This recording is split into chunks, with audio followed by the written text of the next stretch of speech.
That is true. I'm the Baba of Hindi pop and Baba of live shows. Pushpa, Pushpa, Pushpa, Pushpa, Pushpa, Pushpa, Pushpa. I've been very lucky कि जब भी कोई attitude वाला या title song का एक गाना आता है तो उसमें हमेशा वो मुझे याद करते हैं. बड़ी बड़ी मूवी फ्लॉप हो रही है. उसका रीजन क्या है कि म्यूजिक नहीं है वहां पे. पूरी बॉलीवुड इंडस्ट्री जब से शुरू हुई है, कोई भी मूवी उठाओ जिसका म्यूजिक बड़ा है, आशिकी 1 लगा लो, आशिकी 2 लगा लो, शायद लोग ये भी भूल जाते हैं उसमें एक्टर्स कौन है, लेकिन लोगों को गाने याद है. तो मौजा में भी वो एक किस्म का टाइटल सॉन्ग ही है, सिंग इज किंग, या फिर अपनी तो जैसे तैसे, जुम्मे की रात. तो जब गाना पहला ओपन होता है लकीली मेरी आवाज़ में, तो वो पूरी मूवी को भी बेनिफिट रहता है और मुझे भी बेनिफिट रहता है. वो गाना थोड़ा टंग ट्विस्टिंग था. टुन्ने का टक जलंधर इंजन पिस्टन पेचा हुए. तो मुझे इतनी अकल ही नहीं थी कि यार मुझे जाके अच्छा अरेंजर लेना चाहिए, अच्छा राइटर लेना चाहिए. तो सावन लगी आग में मेरी वॉइस और अच्छी हो सकती थी. रिदमदार के साथ काम करता था, मुझे बार बार ओ माई तेनू गट गट पीला, ओ माई तेनू गट गट. मैं कहा भाई गट गट पीला. देखा व्हाट इज गट गट. मैंने गट गट में लगा जैसे हम दारू पीते हैं या पानी पीते हैं या शरबत पीते हैं, तो एक बार में जो यूं पीते हैं उसको बोलते गट गट पीला. तो अच्छा ये मतलब तो गट गट. मैं क्या नहीं, गट गट नहीं हो. ओ माही मेरा शरबत वर्गा, ओ माही तेनू गट गट पीला. मैंने कभी नहीं पोइट्री पढ़ी. अगर आप बुक की बात करें तो गुरु ग्रंथ साहब है, तो उसके अंदर सब कुछ ही है. yes, yes. और वो पूरी जो गुरबानी है रागों में है. मैं कभी भी आपको ये नजर आएगा मीका बेचारा नजर नहीं आएगा. मुझे ये वर्ड नहीं अच्छा लगता. मैं चाहता हूँ मीका सिंह जब बैठता है आपको देखेंगे तो आपको लगता है हाँ यार साला बैठा हुआ वो बंदा, को मर्द बैठा है. मैंने बहुत सारे झटके खाए, स्ट्रगल वर्ड में यूज नहीं करता. तो आज जितने भी बच्चे अगर किसी और का गाना गा रहे हैं और वो भी गाना अंतर से, आपको अंतर का मतलब तो समझ होगा. हम गाना गाते थे अंतर से, जैसे है दुनिया में नहीं है आज मेरा साथ दीवाना, ये हम स्टाइल लेके हैं. सोनू निगम साहब, अरिजीत, शान भाई और भी जितने आतिफ असलम, ये एक साइड हो जाती है. इस तरफ आता है हनी सिंह, दिलजीत, बादशाह, करण औजला भी आजकल चल रहा है.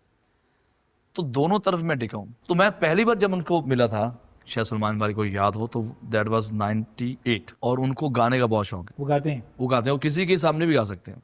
और उन वो सामने वाले से घबराते नहीं है कि यार तू सिंगर होगा, अपने घर होगा, मैं गाऊंगा. सामने इतनी बड़ी गाड़ी खड़ी है लिमोजिन, उस पर मैंने सुनिधि को बोला बैठो और उनके पापा को बोला बैठो. उठा के मैं ले गया सीधा होटल में.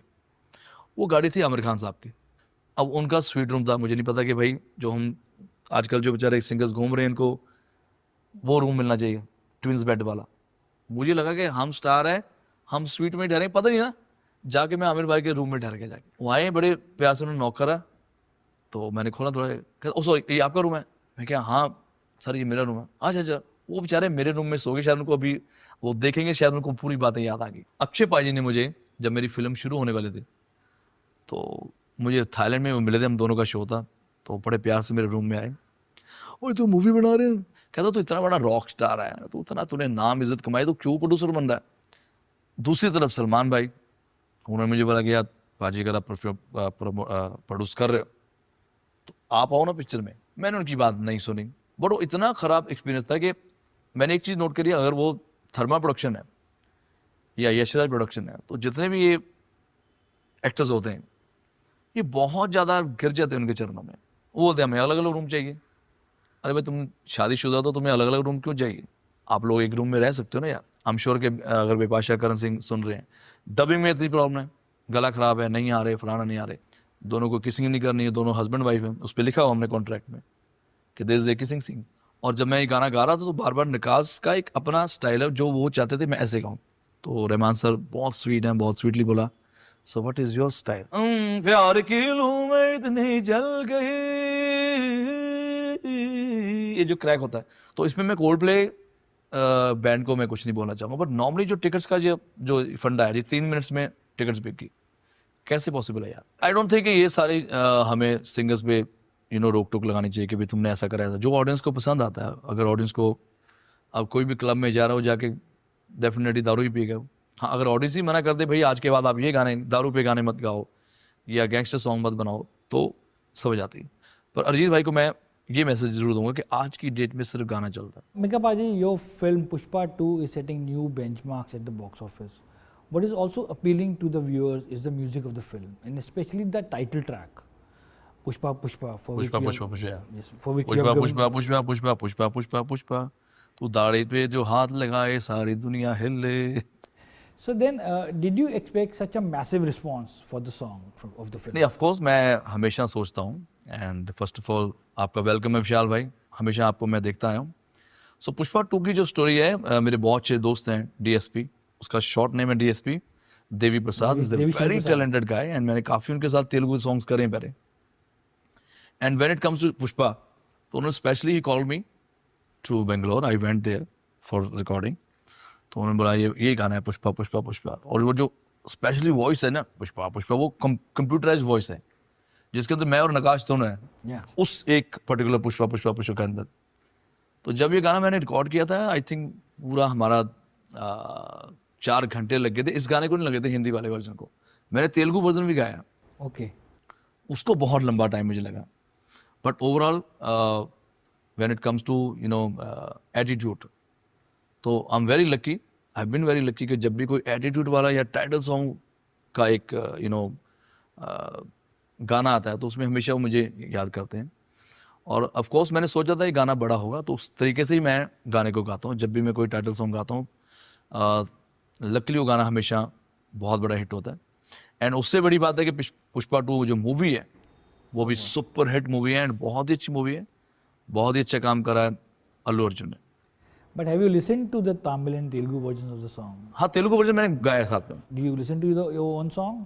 मैं बिल्कुल सुनता हूँ. रिस्पॉन्स तो अब सुनना क्या है, हर जगह मैं अगर सोशल मीडिया ओपन करता हूँ तो एक ही गाना चल रहा है. एंड आई थिंक इसको गाने को भी 6 महीने हो गए. 6 महीने से वो सिर्फ पुष्पा पुष्पा, मतलब ऐसा कोई जगह नहीं जहाँ पे पुष्पा का गाना उन्होंने प्ले नहीं करा हो. इवन क्रिकेट मैचेस में भी ये गाना चला है बहुत. So then, like you said, it took you 4 hours to record just the Telugu version. हाँ. But who all were present during the song recording? क्या अल्लू अर्जुन भी थे?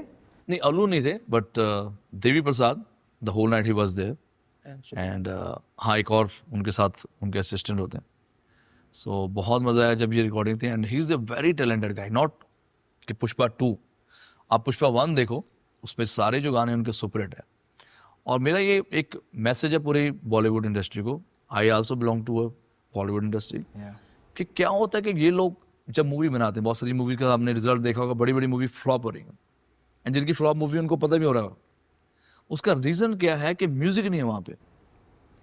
आप पूरी बॉलीवुड इंडस्ट्री जब से शुरू हुई है, कोई भी मूवी उठाओ जिसका म्यूजिक बड़ा है, आशिकी 1 लगा लो, आशिकी 2 लगा लो, शायद लोग ये भी भूल जाते हैं उसमें एक्टर्स कौन है, लेकिन लोगों को गाने याद है. बिल्कुल. आज मैं आपसे गाना पूछता हूँ, चुरा लिया है तुमने जो दिल को, नजर नहीं चुराना सनम. आपको उसका एक्टर नहीं याद होगा, लेकिन आपको हीरोइन याद होगी, because Zinat Aman. Zeenat Aman, the gorgeous Zeenat Aman. तो म्यूजिक का बहुत बड़ा इम्पैक्ट है जो हम लोग भूल जाते हैं, भूल भी रहे हैं. You're right. सडनली उनको लगता है हमने स्टोरी बना दी, मारपीट कर दी, ये कर दिया. अरे भाई, हमारी इंडस्ट्री पूरे वर्ल्ड में टिकी क्यों है? Because of the music. आज भी हम लता जी का गाना सुनते हैं, लग जा गले, कितने सालों पुराना वो गाना है. तो जब भी म्यूजिक अच्छा आएगा, फिल्म सुपरहिट होने ही वाली. और भी जो मेरे सुपरस्टार जिनके साथ मैंने पहले काम करा, भाई मेरी आवाज़ ना लो लेकिन गाना अच्छे लो, म्यूजिक अच्छा लो, ताकि आपकी मूवी सुपरहिट जाए. सबसे बड़ा एग्जाम्पल है पहले पुष्पा 1, Yeah. बिकॉज कोविड के टाइम वो फिल्म आई थी. I think because of the music Bollywood दोबारा वापस आया था, जो भी उसके गाने सुपरहिट गए. सबसे बड़ा एग्जाम्पल अभी एनिमल, Yes. भूल भुलैया. Yes. जब भी गाने आशिकी अच्छे हैं, 2, आशिकी 2 आशिकी is a 2 big तो example, biggest example. हो, हाँ, एक बिगेस्ट एग्जाम्पल. बट नॉर्मली जब भी म्यूजिक अच्छा आएगा, फिल्म हिट होने ही होनी है. तो जो मूवीज नहीं चल रही बिकॉज ऑफ द म्यूजिक, कहीं ना कहीं वो सारी जो स्टोरी है उनको एक्शन में ही घुस जाना है, या स्टोरी में घुस जाना है, या एक्टिंग में घुस जाना है. उसके अलावा सबसे बड़ा इम्पैक्ट है म्यूजिक, जो हम मिस कर रहे हैं. तो जब भी म्यूजिक अच्छा होगा, गाना अच्छा होगा, मूवी चलने ही वाली है. एंड जैसे मैंने गाना गाया, जितना अच्छा गाना उन्होंने कंपोज करा देवी प्रसाद ने, या जिस दिल से मैंने गाना गाया, उससे मच बेटर अल्लू अर्जुन ने उस पर परफॉर्म करा. Yes, and credit goes to हमारे choreographer Ganesh Acharya ji. I think सारे गाने वही करते हैं. Ganesh ji, you are super. So then please give us few lines in your voice of Pushpa Pushpa. मैं सिर्फ 2 लाइन ही गाऊंगा यही पुष्पा पुष्पा पुष्पा पुष्पा पुष्पा पुष्पा पुष्पा तू दाढ़ी पे जो हाथ लगाए सारी दुनिया हिले पुष्पा पुष्पा पुष्पा पुष्पा पुष्पा पुष्पा प्रणाम गुरुदेव को सलाम महादेव प्रणाम महादेव को सलाम गुरुदेव को छूना है तो माँ के छू कदम कि यू रियली लाइक एंड कौन से गाने हैं जो टाइटल सॉन्ग्स हैं जो आपके दिल के बहुत करीब हैं? देखिए जो मेरा सबसे पहला बड़ा ब्रेक था डैट वाज गिटार जो प्रीतम दा ने मेरे से गाना गवाया था गिटार एंड गणपत गणपत मेरा खुद का गाना है जो विच इज़ कंपोज संग रिटन बाय मी और दूसरा मेरा गाना था गिटार आप तब से लेके देख लो अगर शूट आउट एट लोखंडवाला मेरी मूवी में गाना था उस मूवी में मेरा गाना था गणपत वो गणपत टाइटल सॉन्ग ही बन गया था फिर गिटार उस फिल्म में और भी गाने बड़े अच्छे थे मौजा मौजा सबसे बड़ा एग्जांपल जिसके अंदर पूरी एल्बम ही सुपर हिट है सभी सिंगर्स ने कमाल का उसमें गाने गाए हैं जिसमें से मेरा एक गाना है मौजा ही मौजा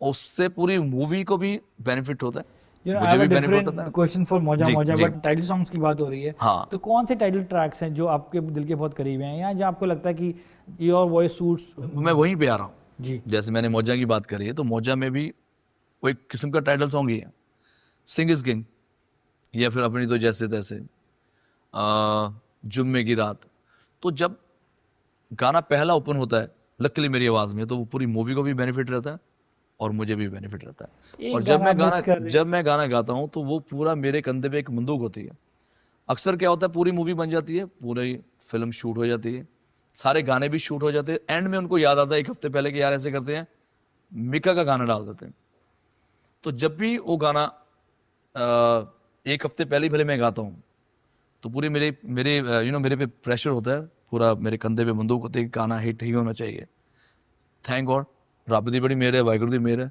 and thanks to my all wonderful fans ये गाना आते ही सुपर हिट हो जाता एक गाना आप शायद मिस कर रहे हैं आज की बाटी। द गाना वाज ओए लकी लकी ओए लकी लकी ओए। इट वाज अ वेरी कोकी सॉन्ग क्या यादें हैं आपकी टू रिकॉर्ड दैट? वो गाना थोड़ा टंग ट्विस्टिंग था बहुत ही सिंगिंग वाइज नहीं मुश्किल था लेकिन उसको याद करना ओम टुन्न का टक जलंधर इंजन पिस्टन पेचा होए डिक्कियां बोनट क्लच प्लेटा मोगे शमोगे बेचा होए दुध मलाई कुकड़ शुकड़ कर बर्गर शर्गर होए तू ही बरिस्टर तू ही कलेक्टर फिर भी सलाखा अंदर होए तो काइंड ऑफ रैप और टंग ट्विस्टिंग और बहुत अच्छी याद है मेरी और वो गाना आई थिंक सुपर हिट रहा वो हमारी स्नेहा ने उसका म्यूजिक किया था पूरी फिल्म के एक्चुअली म्यूजिक बहुत अच्छा था If we look at your filmography, you're only associated with super hit song, and mostly those are dance peppy numbers for last 25 years from last 25 years. Then, do you know what is it about your voice that makes it so special? that you can say God gifted and मैं ज़्यादा उस पर efforts नहीं लगाता जब भी मैं कोई गाने गाता हूँ हाँ उसमें एक मेरा एक वखरा सा एक मैं स्टाइल और स्वैग लेके आता हूँ और आई थिंक मैं लकली अभी जब से मैं आया हूँ उससे पहले तो सारे लेजेंड्स से ही हैं मैं अपने आपको लेजेंड्स में नहीं गिनता पर जब से मैं आया हूँ लकली मेरी जो एक आवाज़ है वो आपको रेडियो पे भी दिखाई देती है अक्सर लोगों की आवाज़ रेडियो पे सुनाई देती है और मैं कभी किसी गाने को प्रमोट नहीं करता ये मेरी पहला इंटरव्यू है बिकॉज आप लोगों ने मुझे बोला अदरवाइज मैं कभी भी नहीं बोलता जी मेरा गाना आने वाला है मेरी इंटरव्यू करो या मैं पागल हो जाता हूँ पॉडकास्ट में जाके मेरी वो फितरत नहीं है मुझे अच्छा लगता है जो मेरे फैंस हैं उनको मैं रेडियो पे दिखाई देता हूँ सुनाई तो अलग होता है मैं कभी मेरे गाने से पहले नहीं बोलता मिका सिंह ये वो मेरा नाम नहीं आएगा कभी भी मैं किसी इंटरव्यू में कभी पोस्ट नहीं करता ओवर मेरा गाना सुनो मेरा गाना हो this my song but thanks to my lovely audience जो मेरी आवाज़ पहचानते हैं एंड वही मेरी यूएसपी है तो जब मैं गाना गाता हूँ तो उसके अंदर मेरा थोड़ा सा एटीट्यूड और उसमें थोड़ा सा रोमांस और उसमें थोड़ा सा स्वैग मगर आपकी if we look at your Instagram feed you keep saying Mika Singh बाप of pop That is true. I'm the Bob of Indie Pop and Bob of live shows. I'll tell you why. अभी जितने भी 2000 से पहले पीछे छोड़ दो सभी लेजेंड्स के बारे में बात नहीं करूँगा लेकिन जैसे उसमें लकीली साहब वो अलग कैटेगरी है मोहित चौहान अलग कैटेगरी नॉर्मली जितने भी सिंगर्स होंगे बोलेंगे यार आपका फेवरेट सिंगर कौन है बोलेंगे यार मेरे पंजाब वाले बोलेंगे जी साढ़े फेवरेट सिंगर ने गुरदास मान साहब अरे भाई अगर आपके गुरदास मान साहब फेवरेट सिंगर हैं तो उनकी कॉपी करो ना आप आपके स्वैग में, आपकी ड्रेसेस में, आपके गॉगल्स में, आपकी चेन्स में गुरदास मान साहब तो नजर नहीं आते। तो वाई यू आर हाइडिंग कि आप अपने बाप को, अपने पापा को फॉलो करते हो, उसका स्वैग बताने में क्या हर्ज है? मैं मान साहब को फॉलो करता हूँ, मैंने ये दाढ़ी का स्टाइल उनका चुराया है, and the way he perform शुरू से, वो तो लेजेंड ही है। तो जो जो चीज़ें मैंने उनसे सीखी मैं हमेशा अपनी सिंगिंग में लेके आता हूँ और मैं बोलता भी। लेकिन ये जितने बच्चे हैं जो आजकल स्वैग में घूम रहे हो, कभी नहीं बताते कि वो उन्होंने बचपन में देखा किसको है। हमेशा हम किसी को देखते हैं तो ही आगे बढ़ते हैं। जैसे हमने शाहरुख खान साहब को देखा कि यार क्या एक्टिंग है, क्या बिजनेसमैन है, क्या उनका जलवा है, तो उनको देख के हम आगे बढ़ेंगे ना। कोई ना कोई तो है जिसको हम देख के आगे बढ़ते हैं। तो ये जो जिनको मैं बोलता कि हम तो पापा हो, तो पापा को तो फॉलो कर दे। एक टाइम था विशाल भाई कि जब मैं पार्टीज में जाता था बोलते थे कि यार ये लोग चश्मा पहन के बड़ा चूतिया लग रहा है ना, ये क्या पहन के घूमता रहता है काला चश्मा इतने रात को। एक दिन दिलीप पाजी मुझे बोले क्या तू पागल तो नहीं गया, तू क्या अपनी आंखें छुपाता रहता है, तो हमेशा चश्मा पहन के घूमता रहता है। मैं कहा यार मुझे ना अच्छा लगता है। एक सबसे अच्छा मुझे क्या लगता है कि मैं जब भी फ्लाइट में होता हूँ सुबह के टाइम, बहुत टायर्ड होता हूँ, तो फैंस बेचारे आते हैं कि सेल्फी, मैं कभी भी मना नहीं करता, मैं अपना चश्मा पहनता हूँ, मेरा मेकअप हो जाता, विच इज़ मुझे लगता है मुझे बड़ा सूट करता है। चलो कट्टू ये बड़ा चूतिया लगता है, उधर दिलीप पाजी को गुस्सा आता था। आज पूरा बॉलीवुड, आप किसी बड़े अवार्ड्स पे चल जाओ, किसी के बर्थडे पे चल जाओ, सारे चश्मे लगाए घूम रहे हैं। वो लोग जो मुझे, मैंने सुनता भी था लिफ्ट में, मेरे बारे में बोल रहे हैं कि यार ये फुद्दू लग रहा है, क्या कर रहा है यार ये साला। आज सभी बड़े बड़े लेजेंड्स जो हैं परफॉर्म करते हैं, लेकिन वो चश्मे पहन के परफॉर्म करते हैं। तो कहीं ना कहीं से मगर एक आपको नई ये आइडिया चीज। कहाँ से आया? कौन सा? आपने किसको देख के ये फॉलो किया? मैं तो सेल्फी के चक्कर में करता ना, लोग फोटो खिंचाते थे हर जगह। और मुझे अच्छा लगता है। चलो बाकी तो अक्सर बाहर के जो सिंगर्स हैं वो हमेशा चश्मे पहनते हैं, बट इंडिया में ये ऐसा कल्चर था नहीं।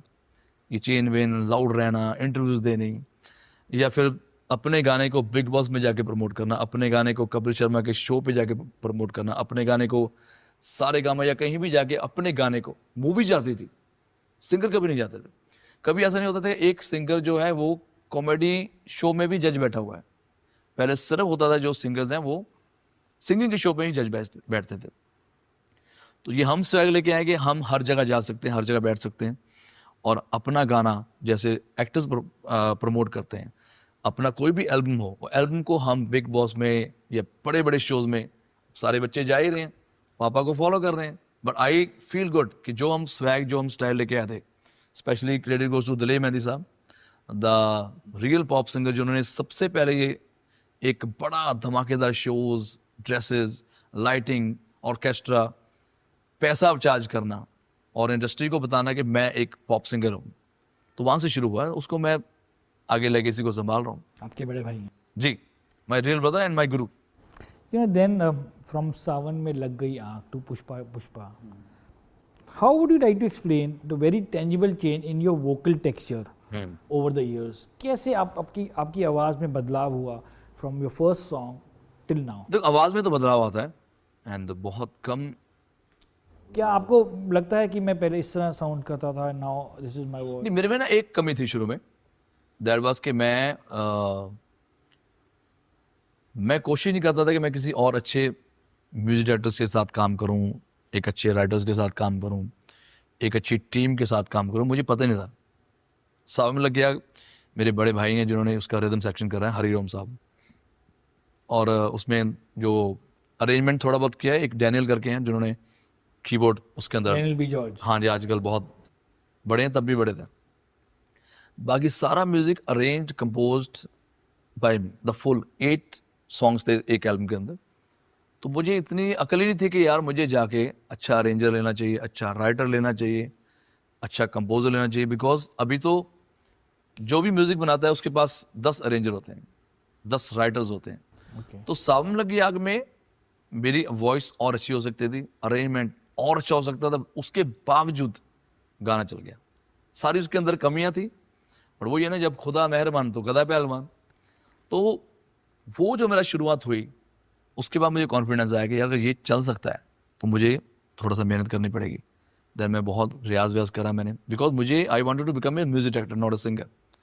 इसलिए मैंने वो आवाज़ पे फोकस नहीं करा। मुझे लगता था नहीं, अनु मलिक साहब हो गए, आर.डी. बर्मन साहब हो गए, बप्पी दा हो गए, जितने भी म्यूजिक डायरेक्टर्स आते हैं उनकी आवाज़ हमेशा अलग ही रहती है। तो मुझे था मैं एक दिन म्यूजिक डायरेक्टर बनूंगा, बट गाना हिट हो गया। फिर मैं उसके बाद प्रॉपर मैंने रियाज करा, अपनी आवाज़ के अंदर बहुत सारे चेंज लेके आए, बट यूएसपी मेरी वही है जो मेरा वोकल है।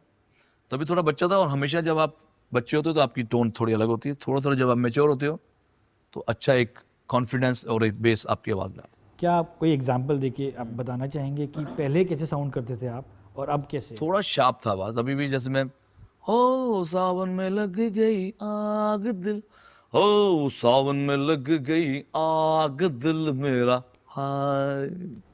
जैसे जी you know, you of course acted in a Punjabi movie called Mitti. It was a small role and you actually played a singer in it. Right. Now you are acting in Welcome to Jungle with yes, your, Welcome to Jungle भी, और एक मेरी और movie आ रही है, उस movie में भी मैं उसका नाम नहीं बताऊंगा। तो वो मूवी त्रिदा चौधरी है उसके अंदर, और प्रतीक सेजपाल है, बहुत ही टैलेंटेड लड़का है, he was in big boss.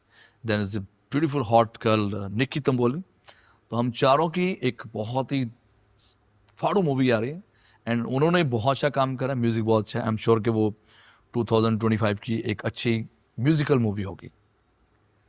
मिट्टी में क्या था कि मैं एक मेरे पास जब वो टीम आई थी, लखविंदर एक दोस्त है मेरे, तो उन्होंने बोला था कि आपको म्यूज़िक देना। मैं कहा डन। मैंने उनके 2-3 गाने बनाए और उनको गाने पसंद आए। तो बाद में वो कहते यार ऐसा है कि हमें हमारी मूवी में प्रॉब्लम आएगी, बिकॉज वो मूवी बिकेगी नहीं जब तक कोई बड़ा नाम ना आए। मैंने उनको पहले तो मैंने कहा ठीक है बताइए क्या करना है। भाजी तानू एक्टिंग करनी होगी। मैं कहा यार ना मैं इतना फिट हूँ, उस वक्त गोलू मोलू सा मैं हूँ ना, मुझे एक्टिंग का शौक है, मेरा अच्छा काम चल रहा है, और जो अच्छा खासा सुपरस्टार एक नाम फेम मनी कमाता है वो मेरे पास है, तो मैं खाम का एक्टिंग करके ना काम खराब हो जाएगा। फिर उन्होंने बहुत मेरे को प्यार से हाथ पांव जोड़े कि यार आपको एक्टिंग करनी है। तो मैंने कहा ठीक है एक काम करो कि मुझे एक चौथा रोल दे दो, ताकि कल को अगर फिल्म ऊपर ऊपर नीचे हो तो भाई जो मेन हीरो उस पर आए। बिकॉज मैं इतना कॉन्फिडेंट नहीं था, बट जितेंद्र करके वो डायरेक्टर साहब थे जिन्होंने बहुत अच्छा काम कराया। फिर भी मैंने उनकी अच्छी सी अगर बात सुनी होती तो शायद मैं और अच्छा रोल कर पाता, because I was very busy in shows. तो उस मूवी में आप देखोगे कभी मैं पतला हूँ कभी मोटा हूँ, तो मैं जब भी उनको डेट्स देता था तो उस हिसाब से उन्होंने मेरे से काम लिया। बट मूवी का जो रिजल्ट है ऑल ओवर वर्ल्ड में, जो स्पेशली मेरे जितने भी पंजाबी फैंस हैं, उनको वो मूवी बहुत ही अच्छी लगी और उसके गाने भी सुपरहिट गए।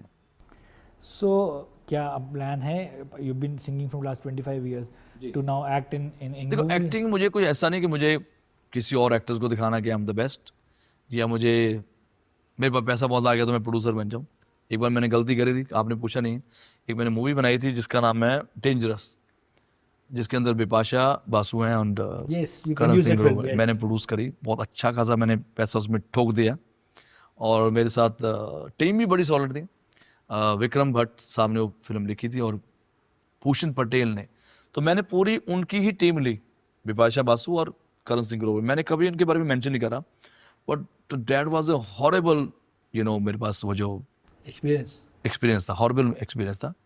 पूरा लंदन में शूट हो रहा है और फालतू के ड्रामे ये वो। और जब मैं मूवी बनाना चाहता था मुझे था कि यार करण सिंह ग्रोवर एक अच्छा हैंडसम लड़का है और मेरी बजट में मूवी बन जाएगी। कोई भी मैं एक न्यू कमर लड़की लॉन्च कर दूंगा तो अपनी एक मूवी अच्छी हो जाएगी। भूषण पटेल जी रहेंगे तो बजट भी मेरा छोटा सा बजट था, बट समहाउ बिपाशा जी उसमें कूद के कि नहीं यार कि हम दोनों आ सकते हैं, दोनों बजट में भी आए। पर इतना ज़्यादा एक्सपीरियंस ख़राब रहा क्योंकि डबिंग पे टाइम नहीं और अक्षय पाजी ने मुझे जब मेरी फिल्म शुरू होने वाले थे तो मुझे थाईलैंड में मिले थे, हम दोनों का शो था, तो बड़े प्यार से मेरे रूम में आए, ओए तू मूवी बना रहे हैं, केड़ी मूवी बना रहे हैं? तो मैंने बोला पाजी मैं प्रोड्यूस कर रहे हैं, तो पैसा कौन लगा रहा है? मैं क्या पाजी पैसा मैं खुद लगा। तू बेवकूफ है, तू दरवाजे दे बाहर खड़े होके वैनिटी दे दरवाजे दे बाहर खड़े होके बोलेगा madam shot is ready, madam shot is ready, hello sir shot is ready. कहता तू इतना बड़ा रॉक स्टार है, तू इतना तूने नाम इज्जत कमाई, तो क्यों प्रोड्यूसर बन रहा है? प्रोड्यूसर का मतलब है वैनिटी के बाहर खड़े रहो और टिक टिक करते रहो। क्या आप खड़े हुए थे? नहीं मैं तो नहीं खड़ा हुआ, पर उन्होंने जो बताया। तो तू कहता अपने पैसे मत डुबो भाई, किसी और को ले ले। और दूसरी तरफ सलमान भाई, उन्होंने मुझे बोला कि यार पाजी अगर आप प्रोड्यूस कर रहे हो तो आप आओ ना पिक्चर में। आप एनीवे कहता बाकी जिनको आप ले रहे हो उनसे तो आप ही ज़्यादा पॉपुलर हो। मैंने उनकी बात नहीं सुनी, मेरे को था नहीं मुझे प्रोड्यूसर बनना है, मुझे अच्छा म्यूज़िक देना है। हालांकि अगर मैं चाहता इतने करोड़ लगा के तो मैं खुद ही हीरो आ जाता, भले फ्लॉप भी होता तो एटलीस्ट मेरे गाने चल जाते। बट वो इतना ख़राब एक्सपीरियंस था कि मैंने एक चीज़ नोट करी, अगर वो थर्मा प्रोडक्शन है या यशराज प्रोडक्शन है तो जितने भी ये एक्टर्स होते हैं ये बहुत ज़्यादा गिर जाते हैं उनके चरणों में, और उनका कोई ऐसे कीड़े जैसा रोल होगा, उसी को बोलते रहेंगे thank you Karan ji, thank you Yashraj production में मज़ा आ गया। तो मुझे बड़ा फील होता है कि यार अगर कोई छोटा प्रोड्यूसर है तो पैसा तो उसका लग ही रहा है ना भाई, और ठोक के पैसा लग रहा है। मैं पूरी यहाँ से टीम लेके गया हूँ लंदन में शूट करने के लिए, आज तक मैंने एक कभी बात नहीं करी। तो मैं एक्सपीरियंस बता रहा हूँ कि जो भी बेचारे मेरे जैसे आते हैं जिनको कीड़ा होता है मैंने प्रोड्यूसर बना, तो प्रोड्यूसर का ये भी हाल होता है। कटुपुरी 50 लोगों की टीम लंदन गई है शूटिंग करने के लिए, वहीं पे 2 महीने से शूटिंग चल रही है। मतलब क्या प्लान था? 2 महीने प्लान ही था 2 महीने का प्लान था? नहीं, 1 महीने का प्लान था। तो वहां पे कुछ चीजें हुई कि यार पहले हमने दिखाया कि यार ये रूम है, तो इस रूम में ही बिकॉज हस्बैंड वाइफ है तो दोनों उसमें रहेंगे। मैं खुल के बताना कभी मैं बताया नहीं है, मे भी वो मेरी इंटरव्यूज देखेंगे शायद उनको भी ये सीखने को मिलेगा कि देवर रॉन्ग। वो बोलते हैं हमें अलग अलग रूम चाहिए। अरे भाई तुम शादीशुदा तो तुम्हें अलग अलग रूम क्यों चाहिए, आप लोग एक रूम में रह सकते हो ना यार। चलो ये कट्टू नहीं, हमें इस होटल जिस होटल में हम ठहरे थे उसमें जुड़वा की शूटिंग हुई थी, तो इनको हम यहाँ से दोनों निकले किसी और होटल में शिफ्ट हो गए। और वहाँ जाके जब कोई स्टंट का सीन आया था तो करण सिंह ग्रोवर की लात में फ्रैक्चर आ गया, शूट फिर रुक गया हमारा। तो ये छोटी छोटी चीज़ें हैं जो बहुत ज़्यादा डिस्टर्ब करती है, जिसके कारण मैं तो कानों पे हाथ लगाया था कि साला मैं प्रोड्यूस ही नहीं करूँगा कोई मूवी। तो ये मेरा एक्सपीरियंस बहुत ख़राब था। आई एम श्योर कि अगर बिपाशा करण सिंह सुन रहे हैं, डबिंग में इतनी प्रॉब्लम है, गला ख़राब है, नहीं आ रहे, फलाना नहीं आ रहे। मुझे होता है कि जब आपको पेमेंट पूरी मिल रही है जितनी आप मांग रहे हो और पूरा हमारा खर्चा हुआ है, तो आई थिंक जितने भी मेरे न्यू कमर्स या जितने भी प्यारे प्यारे एक्टर्स हैं जो सोचते हैं कि हम क्यों पीछे रह गए लाइफ के अंदर, या हम मीका सिंह की तरह इतने सक्सेसफुल अमीर क्यों नहीं बन पाए, इसका रीज़न है कभी भी किसी अपने प्रोड्यूसर को, अपने क्लाइंट को आप दुखी मत करो। मेरे 25 साल के एक्सपीरियंस में आप कभी नहीं सुनोगे मीका जी शो से भाग गया है, या शो पे इसको पेमेंट कम मिलेगी उसने शो छोड़ दिया। मैं ऐसा नहीं कर रहा। या सडनली मीका प्रेसिडेंशियल स्वीट मांग रहा है किसी यूपी के गांव में जहाँ पे है ही नहीं है। तो ये चीज़ें मुझे बहुत ख़राब लगती है तो कि क्या जब इन एक्टर्स ने प्रेसिडेंशियल स्वीट डिमांड किया था? नहीं, मतलब फालतू का टाइम गया मेरा 6 महीने, जहाँ मेरी चीज़ मूवी हमारी 1 2 3 महीने में ख़त्म होनी थी, उसमें बहुत लंबा टाइम चल गया। एंड छोटे छोटे इश्यूज हुए, दोनों को किसिंग नहीं करनी है, दोनों हस्बैंड वाइफ हैं, उस पर लिखा हुआ हमने कॉन्ट्रैक्ट में कि there is a kissing scene in between husband and wife, नहीं हम नहीं करेंगे। तो मैं बहुत परेशान हो गया, हालांकि मेरा कोई काम नहीं है, मैं वहाँ दिल्ली में बैठा हूँ, शो कर रहा हूँ, मैं फ़ोन उठा रहा हूँ, क्या हो गया यार, पैसा नहीं पहुँचा, नहीं पैसा पहुँच गया, खाना नहीं पहुँचा, ये नहीं पहुँचा। और टीम उनकी खुद की थी विक्रम भट्ट साहब की, तब से मैंने कान को हाथ लगाया भी। और भी जो मेरे जैसे बेचारे थोड़े बहुत पैसे कमा के घूम रहे हैं, फिल्म प्रोड्यूस नहीं करने का तो न्यू कमर्स को चांस देने का। Sure. Yes sir. Coming back to your singing, what are your memories of recording the song Moja Hi Moja? Because I remember that song the whole marketing of the film was planned around that song, and that song was shot after the principal photography of the film. वो बाद में add हुआ था. Do you remember that recording of that song?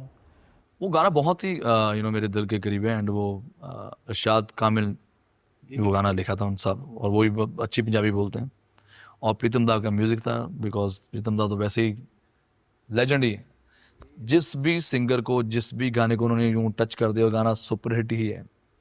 और उस पर कमाल की बात थी कि एक तरफ श्रेया का गाना, एक तरफ मोहित चौहान का गाना, एक तरफ सोनू निगम साहब और जावेद अली दोनों का गाना है। और उसमें एक बहुत अच्छी गज़ल भी थी, आओगे जब, उसके अंदर मेरा गाना मौजा ही मौजा, जो कि लास्ट में गाना हुआ था, और वो गाना बिकम नंबर 1। तो मुझे बहुत खुशी होती है कि जब मैं गाना रिकॉर्ड भी कर रहा था, उसके अंदर हमने तभी लेयरिंग की थी, बिकॉज स्केल बड़ा ऊंचा था, तो उसमें डी करी थी डबल, जिसको हम वॉइस कहते हैं।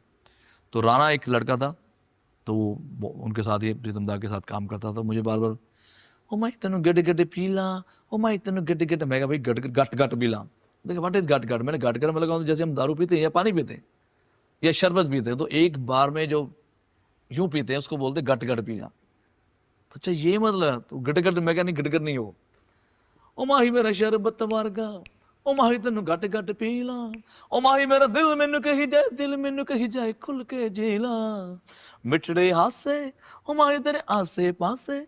तो उसमें हिंदी और पंजाबी। तो जब भी प्रीतम दा मेरे से गाना गवाते हैं वो मेरे से 3 चीजें मांगते हैं कि मेलोडी चाहिए, डन। नॉर्मली जितने सिंगर वो मेलोडी ही गाते हैं, जो मेलोडी के जो रोमांटिक सिंगर गाते हैं, जो रोमांटिक सॉन्ग्स गाते हैं, या 2-4 एटीट्यूड वाले जो सिर्फ एटीट्यूड ही गाते हैं। इनको चाहिए मेलोडी, एटीट्यूड और रोमांस, तीनों चीजें मिक्स करके दो। पर थैंक यू प्रीतम दा, जैसे जैसे इन्होंने मुझे बोला है मैं कोशिश करता हूँ कि वैसा ही वो काम हो, तो उसका रिजल्ट बहुत अच्छा है। तो आज उसको गाने को 17 साल हो गए। बट उस गाने से एक नया ट्रेंड स्टार्ट हुआ था बॉलीवुड में, to market film, to plan film marketing around a song, and then that was followed by your other song Jugni from Tanu Verma. Well वो मेरे लिए बहुत प्यारा और बहुत अच्छा मोमेंट इसलिए था बिकॉज सरोज जी का मैं बहुत बड़ा फैन हूँ। और जब हम दूरदर्शन में इंटरव्यूज देखते थे तभी सुनते थे कि जो 1 2 3 जो माधुरी दीक्षित जी का गाना है वो सरोज खान जी ने कोरियोग्राफ किया। तो मन में था कि यार कभी कभी बड़े होंगे या कभी मुंबई जाएं या कभी हमें दर्शन उनके होंगे। But I been very lucky कि वो गाना उन्होंने वो किया था, कोरियोग्राफ किया था, जिसके अंदर मैं भी हूँ गाने के अंदर, और आर महादेवन भी हैं, एंड हमारी ब्यूटीफुल गॉर्जियस कंगना भी हैं उसके अंदर। तो वो एक पहला ऐसा गाना था कि जिसके अंदर मैं पूरा डांस वांस करके आ रहा हूँ और अपना स्वैग लेके आ रहा हूँ, और बहुत ही ऊंचा गाना था वो। हो जुगनी नोटी नखरे वाली सारे पिंडा दी ये पाली, ये था। तो मैंने उस स्केल को हाई पिच पे ले गया। तो मैंने उसका स्केल, बिकॉज पूरा म्यूजिक सेट हो चुका था, पूरा उसको चेंज नहीं कर पाते, तो मैंने बोला कोई बात नहीं यार, ये लो ऑक्टेव का मैं हाई पे गाऊंगा। तो वो फिर मैंने हो जुगनी नौटी नखरे वाली सारे पिंडा दी ये पाली, दिल विच प्यार बुलाते गाली, ओए फिर मेरे आ जुगनी, फिर मेरे आ जुगनी कहंदी है ना अली दा लैंदे हाय। मिका, जुगनी की बात हो रही है, do you read modern poetry या do you read poetry in general? For मैं नॉर्मली बिल्कुल पोइट्री नहीं सुनता पोइट्री। और हाँ, या बिकॉज बाबा हम बुल्ले शाह के कुछ पंजाब में पैदा हुए हैं, पंजाब में रहे हैं, तो शुरू से ही गुरदास मान साहब, हंसराज हंस जी, सुदूर सिकंदर जी, तो उन्होंने गाया ही बहुत कमाल कमाल के। और हमारे सबसे बड़े सूफी सिंगर जो हमारे नुसरत साहब है, आई थिंक उनसे बेटर अभी तो कोई ना गा पाया है ना गा पाएगा।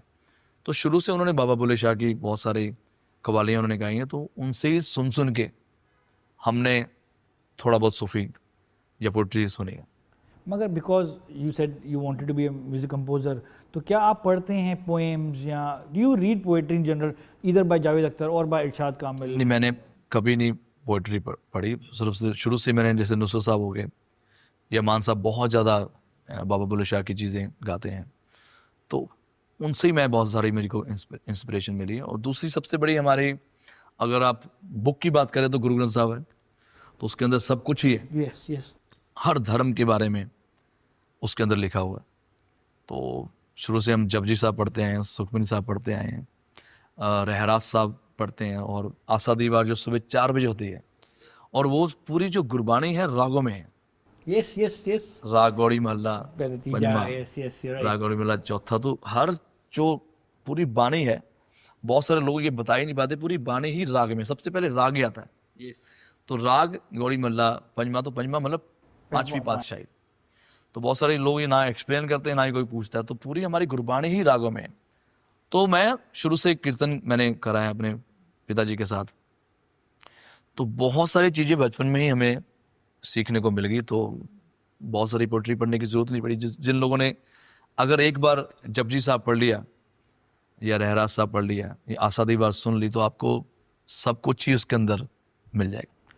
सो देन कोई फेवरेट राग है आपका जो आज आप प्रैक्टिस कर रहे हैं? नहीं, मैं प्रैक्टिस तो शो पे मेरी होती है, बिकॉज 3-3 घंटे मेरे गाने का बहुत शौक रहता है, परफॉर्म करने का।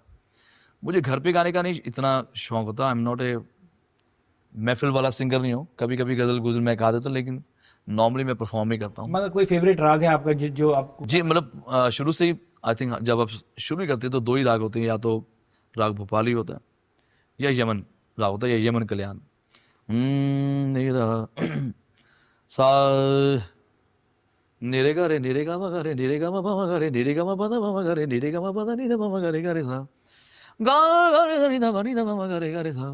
तो ये यमन कल्याण बन जाता है, जिसके अंदर माँ तीव्र भी लगता है और शुद्ध माँ भी लगता है। Okay. तो ये मैंने शुरू से बहुत सीखा अपने पापा जी से। फिर सा रे गा पा धा सा, ये राग भोपाली बन जाता है। तो और भैरवी? भैरवी में सा रे गा पा धा नी धा पा मा गा रे सा। तो ये जो जब रे कोमल लग जाता है वो भैरवी हो जाता है। तो अगर आपको ये बेसिक्स नॉलेज आ जाए तो आप लॉन्ग टाइम तक टिक सकते हो। तो मैं इसलिए बहुत लकी रहा हूँ कि थोड़ी बहुत जो मेरे को नॉलेज रही है उसमें आपको दोनों चीज़ें में मौका मिलता है। एक तरफ क्लासिकल भी? क्लासिकल भी और एक तरफ वेस्टर्न भी। वेस्टर्न में इसलिए मुझे आता है क्योंकि मैं गिटार बहुत अच्छी बजाता हूँ। और 8 साल मैंने गिटार बजाई है। दिलीप जी के साथ भी बहुत काम किया है मैंने एज ए गिटारिस्ट।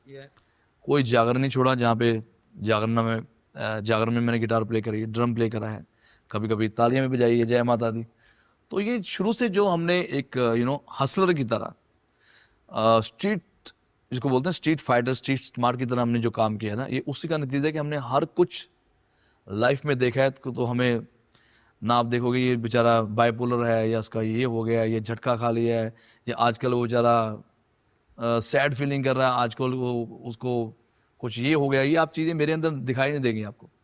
मैं कभी भी आपको ये नजर आएगा मिक्का बेचारा नजर नहीं आएगा, मुझे ये वर्ड नहीं अच्छा लगता। मैं चाहता हूँ मिक्का सिंह जब बैठता है आपको देखेंगे तो आपको लगता है हाँ यार साला बैठा हुआ बंदा को मर्द बैठा है। ये नहीं आज मेरे ये हो गया, आज मैं सैड हो गया, आज मैंने थप्पड़ खा लिया, आज मेरे को जूता फेंक दिया। मेरे शो पे ऐसा नहीं होता, बिकॉज मैं 25 साल से इस इंडस्ट्री में मैं हूँ और कोई तुक्का लगा के फ्लूक लगा के मैं नहीं आया हूँ। मैंने बहुत सारे झटके खाए, स्ट्रगल वर्ड में यूज नहीं करता। आई डोंट लाइक हाँ मैं स्ट्रगल करता था जब मैं 100 रुपये लेता था। हाँ ऑफकोर्स मैं 100 रुपये लेता था गिटार प्ले करने का, कई बार तालियां बजाने का 50 रुपये मिलते हैं। उसमें गलत बात क्या है? आपकी हैसियत से, आपकी हैसियत के हिसाब से आपको लाइफ में पैसे मिलते हैं। हाँ किस्मत है, भगवान साथ में है कि जो सोचा था उससे कहीं ज़्यादा हमें मिल गया। बट आपको काम के लिए कभी भी ना नहीं करने का। Is that why you are successful in both of these sort of sections? देखो यार, जब आपने ट्रेन का सबसे पीछे वाला नॉन एसी, वैसे तो पूरी हमारी ट्रेन में ही पूरी एसी नहीं था, उस पर भी सबसे पीछे वाला डिब्बे के अंदर भी अगर आप ऊपर सोते हो जहाँ पे सामान रखते हैं, आप शायद वो जगह किसी ने, जो नए नए बेचारे नमूने आ रहे हैं सो कॉल स्टार्स, इन्होंने वो जगह देखी नहीं है। और उसके लिए ये नहीं कि वो जगह आपको देखनी है, लेकिन आपको पता होना चाहिए कि लोग कैसे आगे बढ़ते हैं, क्या क्या उन्होंने देखा है। जब तक आप लोगों की गाने, जैसे हम लाइव शो में गाते हैं, मैंने देखा है, मैं अपने गाने गाता था। मैं अपने गाने क्यों गाता था? क्योंकि मैंने जिन सिंगर्स को देखा था वो भी अपने ही गाने गाते थे। अब गाना ही एक है, सावन में लग गई, तो उसके अलावा आप क्या करोगे? 3 घंटे का आपका शो है। देन दिलीप जी का भी एक ही गाना आया था, तारा रारा। पूरा 3 घंटे का शो आप कैसे चलाओगे? आपके पास जुम्मे 4 गाने हैं, 4 गाने में इतनी बड़ी लाइटिंग करके आप कूद कूद के गाओगे, कैसे चलेगा? रिपीट नहीं होगे। रिपीट के लिए हम दोनों भाई ने प्लान किया, हम दोनों एक साथ काम करते थे कि हम आज के बाद सभी सिंगर्स के गाने गाएंगे, नो मैटर वो गाना चाहे किशोर कुमार साहब का हो चाहे गुरदास मान साहब का हो। हमारी ईगो खत्म करेंगे, हमने शो हिट देना है। तो आज जितने भी बच्चे अगर किसी और का गाना गा रहे हैं, और वो भी गाना अंतर से, आपको अंतर का मतलब तो समझ होगा, हम गाना गाते थे अंतर से, जैसे है दुनिया में नहीं है आज मेरा सा दीवाना, हर किसी की जुबां पे है मेरा ही तराना, सबकी जुबां पे है यही बात, छाया है मेरा ही नशा है हो बचना। यहां से गाना शुरू होता है। ये हम स्टाइल लेके आए हैं। और अगर कोई भी ये मेरी इंटरव्यू देख रहा है और बोलेगा नहीं हम लेके, ये स्वैग ही हम लेके आए हैं कि भाई गाना हम अंतरे से उठाएंगे। सपोज सजाऊंगा लुट कर भी तेरे बदन की डाली, आज तक जितने भी रिमिक्सेस आ रहे हैं आप यही देखेंगे उसके अंदर वो अंतरे से गाना उठा रहे हैं। तो हम दोनों भाई ने ये डिसाइड किया कि हमें सुपर हिट शोज करना है, और सुपर हिट शोज के लिए आप सभी के गाने गाओगे। हमारे बाद ये ट्रेंड शुरू हुआ कि जब भी कोई गाना, जो भी पॉपुलर सिंगर है वो गाने में किसी और सिंगर का गाना गा रहा है, डेट मीन्स उसको शो को हिट करना है। अपनी ईगो नहीं देखनी कि गाना हम उसका क्यों गा रहे हैं या अपना गाना क्यों गा रहे हैं। तो ये ट्रेंड हम दोनों भाइयों ने शुरू करा कि मेडले बैक टू बैक, जैसे और देखा जो तुझे यार दिल में बजी गिटार, मर जाएंगे मिट जाएंगे, काम कोई कर जाएंगे, ये भी अंतरे से उठा रहा हूं मैं, ठीक है सेलिब्रेशन नाचो धना, इसको बोलते हैं मेडले। मेडले के अंदर एक ही सुर, एक ही राग और एक ही लय। अगर 6/8 है, दादरा है, तो हम उसके अंदर ही सारे गाने गाएंगे। जैसे कि ओके देखा जो तुझे यार दिल में बजी गिटार, चिंता ता चिता चिता चिंता ता ता, आज की पार्टी मेरी तरफ से मिलेगी मिलेगी, कभी तो मिलेगी, सभी को मिलेगी, होगा चमत्कार। तो इसको हम बोलते हैं मेडले। सावन में लग गई आग दिल में रहा, हो सीटी बजाए दिल धड़काए, तुम पर हम हैं अटके यारा, लैला में ले। तो जितने भी मेडली अगर आप शो पे देखेंगे 99% ये वो मेडली है जो हमने तैयार करी थी और वही चल रही है। एंड अच्छी बात है, इस भरोसे अगर सभी का काम चल रहा है, why not. so when you do shows across say America and you have many shows lined up, how different is your playlist for each show? Are the same song आप हर शो पे सेम गाने गाते हैं या थोड़ा मैं playlist अलग होता है? गाने सेम गाता हूँ। मैं उसका थोड़ा आपको बताता हूँ कि जैसे हर साल या हर 6 महीने में ना, मैं अपनी एक ऑडियंस नई ऑडियंस सेट करता हूँ। जो पुराने वाले मेरे हार्डकोर फैंस हैं वो तो कहीं जाएंगे नहीं। और ऐसा भी होता है कि बहुत सारे लोगों को पता नहीं कि मैंने 100 गाने गाए हैं, उनकी सुई की है सावन में लग गई, पाजी वो गाना गा दो। बहुत सारे लोग हैं जिनको मैं बॉलीवुड के थ्रू मेरे फैंस जानते हैं, ऑडियंस, उनको सुबह उन्हें नाते चाहिए, जुम्मे की रात चाहिए, बॉलीवुड चाहिए, कईयों को समथिंग चाहिए। तो मैं हर साल एक नई ऑडियंस तैयार करता हूँ कि यार ये जो ऑडियंस है शायद ये मुझे पसंद नहीं करते। तो मैंने जैसे दमादम मस्त कलंदर जो था, वो एक मूवी डी-डे पिक्चर में आया था, और मैंने बहुत उनको रिक्वेस्ट कर दी कि यार ये गाने में अगर निखिल अडवाणी ना, बहुत अच्छे डायरेक्टर हैं, और हमारे शंकर महादेवन साहब का ये म्यूजिक है। तो मैंने बहुत कोशिश करी कि ये गाना अगर मेरे साथ हनी सिंह गा दे तो मज़ा आ जाए। तो वो बोलते यार हमारी जो मूवी है इसकी स्टोरी पुरानी है, तो इसके अंदर हनी सिंह फिट नहीं हो रहा। मैं यार फाड़ देगा यार, नया लड़का है, न्यू कमर है, और ये आने वाला तूफान है, अगर ये गाना हम दोनों मिलके गाएंगे तो बहुत बड़ा हिट हो जाएगा। तो निखिल सर को नहीं समझ आई, उनकी टीम को मैंने बोला यार अब ये फिल्म कितने की है, मैं बहुत मुंह बहुत बड़ा है ना, बिग माउथ है, वो तो 50 करोड़ की। मैं क्या आपको मैं 50 करोड़ कमा के दिखाऊंगा इस एक गाने से। हंसने लगे। खैर छोड़ो, उन्होंने वो गाना नहीं रिलीज, उन्होंने अपना ही डी-डे में गाना करा। कट टू, मैं उससे पहले हनी को प्रॉमिस कर चुका था कि हमारा गाना बहुत बड़ा है, हनी तरह गाना फिल्म में आएगा। हनी उस वक्त था एलए में, तो मैं कहा यार तू ये मेरा गाना है, वोकल भेजा, तू अच्छा से बना के भेजो वहाँ से। उसने 4 चांद लगा दिए गाने में। कट टू, वो फिल्म का भी गाना थोड़ा बहुत चला। 6 महीने बाद मैंने दमादम मस्त कलंदर वीडियो बनाया, वीडियो, मैं और हनी सिंह, और वो गाना नंबर 1 चार्ट पे गया। और आई थिंक वो हनी सिंह का पहला गाना जिसमें अंदर no girls no guns no drugs. तो मुझे होता था कि यार ये जो गाना है, जैसे जब हमारे जो सिंधी भाई हैं या बहुत सारे मुस्लिम भाई हैं, उनको ये गाना बहुत पसंद है, ये गाना होना चाहिए। सेकेंडली मैंने देखा कि गुजराती जो है कम्युनिटी, वो मेरे से थोड़ा सा दूर है, उनको मेरे गाने पसंद है।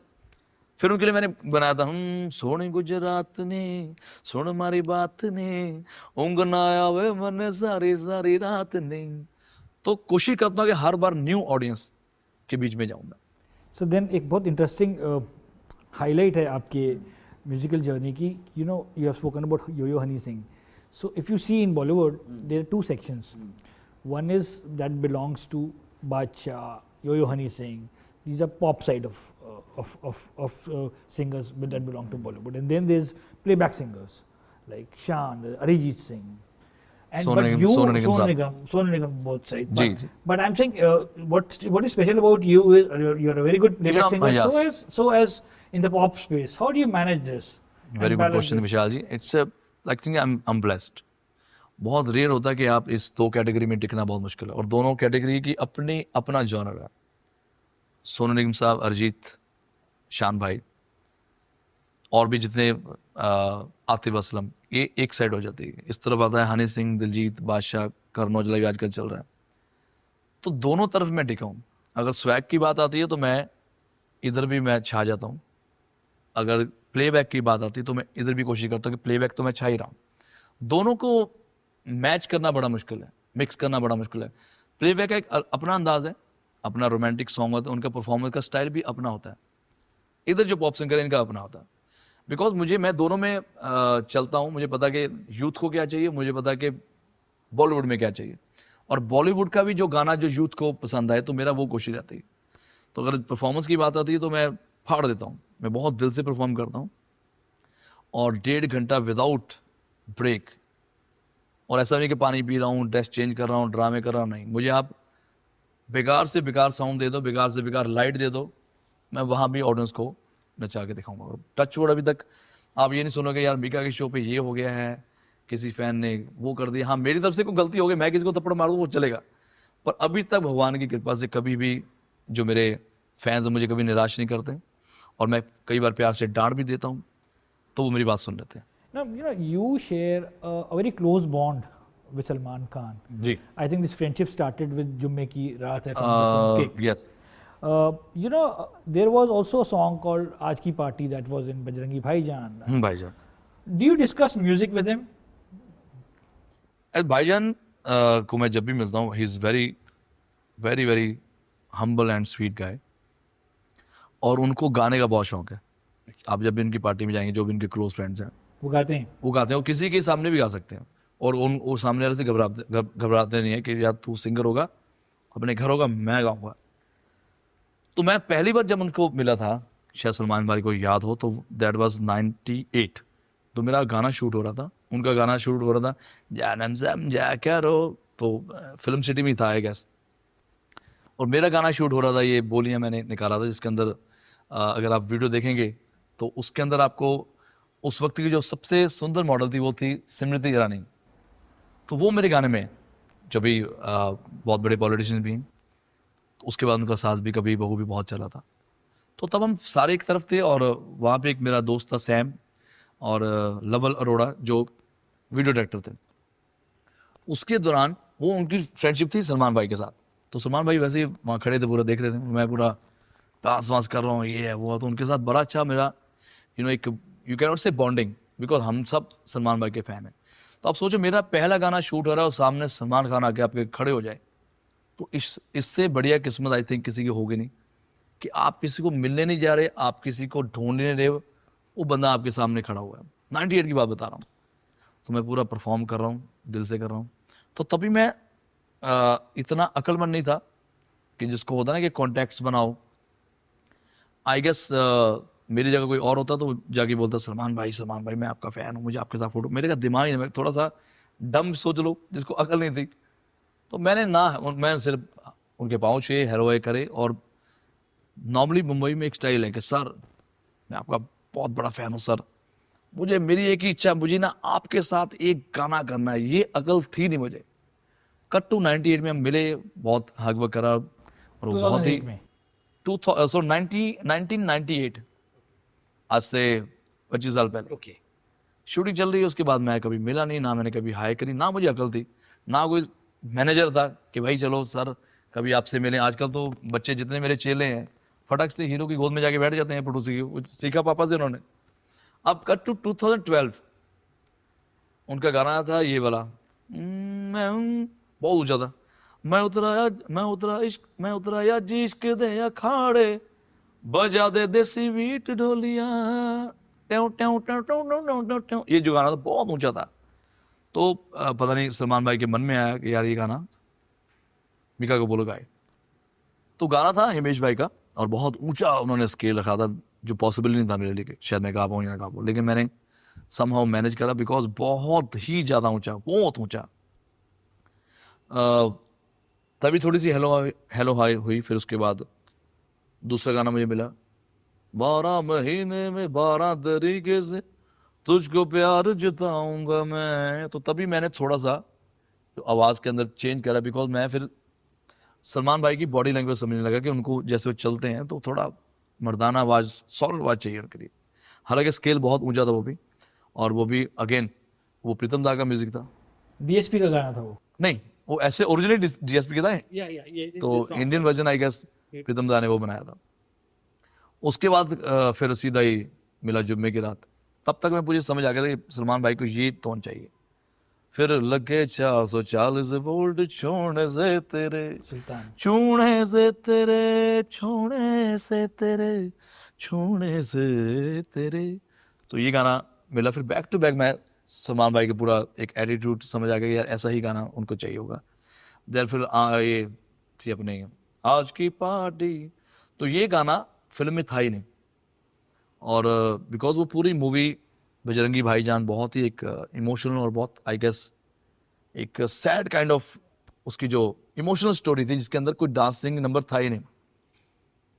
और सलमान भाई अड़ गए कि नहीं यार मुझे एक गाना डालना। तो आई थिंक कबीर जो डायरेक्टर थे उन्होंने भी मना कर दिया कि यार भाई कि सर इसमें ज़रूरत नहीं है। तो उन्होंने सलीम साहब को भी बोला कि इस पूरी मूवी में कोई पार्टी का गाना चाहिए नहीं है। पर भाई तो भाई हैं, प्रीतम दा को पकड़ा, उन्होंने आज की पार्टी गाना बनाया। और मुझे याद है कि मैं कनाडा में था और सुबह के 4 बजे होते उधर के, इधर से प्रीतम दा का फ़ोन आया कि गाना गाना है, मैं गा रहा हूँ मैं आज की पार्टी। और वहाँ पे एक बहुत आजकल लड़का चल रहा है, उसका नाम है दीप चंडू। तो बहुत प्यारा लड़का है, बहुत पॉपुलर है, शायद आप देखेंगे तो आपको समझ आ जाएगा। मैंने उसको बोला यार मैं तेरे स्टूडियो में आ रहा हूँ। और भाई 4 बजे मैं कहा यार करना पड़ेगा। तो वहाँ पे गए हम, रात को 4 बजे जाके हमने ये गाना रिकॉर्ड करा। जैसे सोने का टाइम आया उसके 7 बजे भूषण कुमार जी का फ़ोन आया कि यार थोड़ी सी लाइन तेरे को चेंज करनी पड़ेगी और फटाफट करना। तो ये जो हार्ड वर्क, इसको हम हार्ड वर्क नहीं बोलते, इसको हम बोलते कि काम करने की इच्छा होनी चाहिए आप, डेडिकेशन। डेडिकेशन। मैं वहाँ कुछ आम तो तोड़ नहीं रहा बैठा हूँ रात को, कोई बात नहीं, या घूमता हूँगा। तो अगर आपको मौका मिला है, आपको गाना रिकॉर्ड करना है तो आपको करना चाहिए। तो ये मैंने हमेशा कभी भी काम के लिए नो ही नहीं बोला। भले लाइफ में बड़ा मेरा एटीट्यूड है, स्वैगर, लेकिन काम को लेके कभी स्वैग एटीट्यूड नहीं आता। मुझे लगता है काम जो है वो भगवान है। So then when you were singing Dhin Gana for Reis, ji, this is a song that was picturized in Shah Rukh Khan. Shahrukh Khan साहब। And then Sexy Baliye from Secret Superstar that was filmed on Amir Khan. Aamir Khan साहब। How you approach the song, both songs differently? Shahrukh भाई के लिए मैंने बहुत ही कम गाने गाए हैं, जिनमें से एक ये ढिंगाना बहुत प्यारा गाना है, which is composed by again I guess Pritam da. और इसमें वैसे मेरे 2 गाने थे, अंदाज मेरे अंदाज तेरे बागे न जानू है कहाँ से, आज भी लगे हरते, आज भी लगे हर तेरी यादा छलका। ये गाना मैंने पहले डब किया था, उसके बाद सोनू निगम साहब ने इसको डब करा, which is composed by Ram Sampath. तो ये गाना मेरा फिल्म में आना था, लेकिन वो उन्होंने बोला नहीं आज इधर आज उधर। तो वो गैंगस्टर एक वाइब है उस गाने की, मतलब वो फिल्म के अंदर गैंगस्टर होते हैं। तो उसमें थोड़ा सा मैंने और बेस डाला ताकि वो शाहरुख भाई को मैच करे, बिकॉज अक्सर शाहरुख खान साहब के गाने और जितने भी सिंगर ने गाए अच्छे ही गाए, पर ये गाना एक अलग सा गाना था।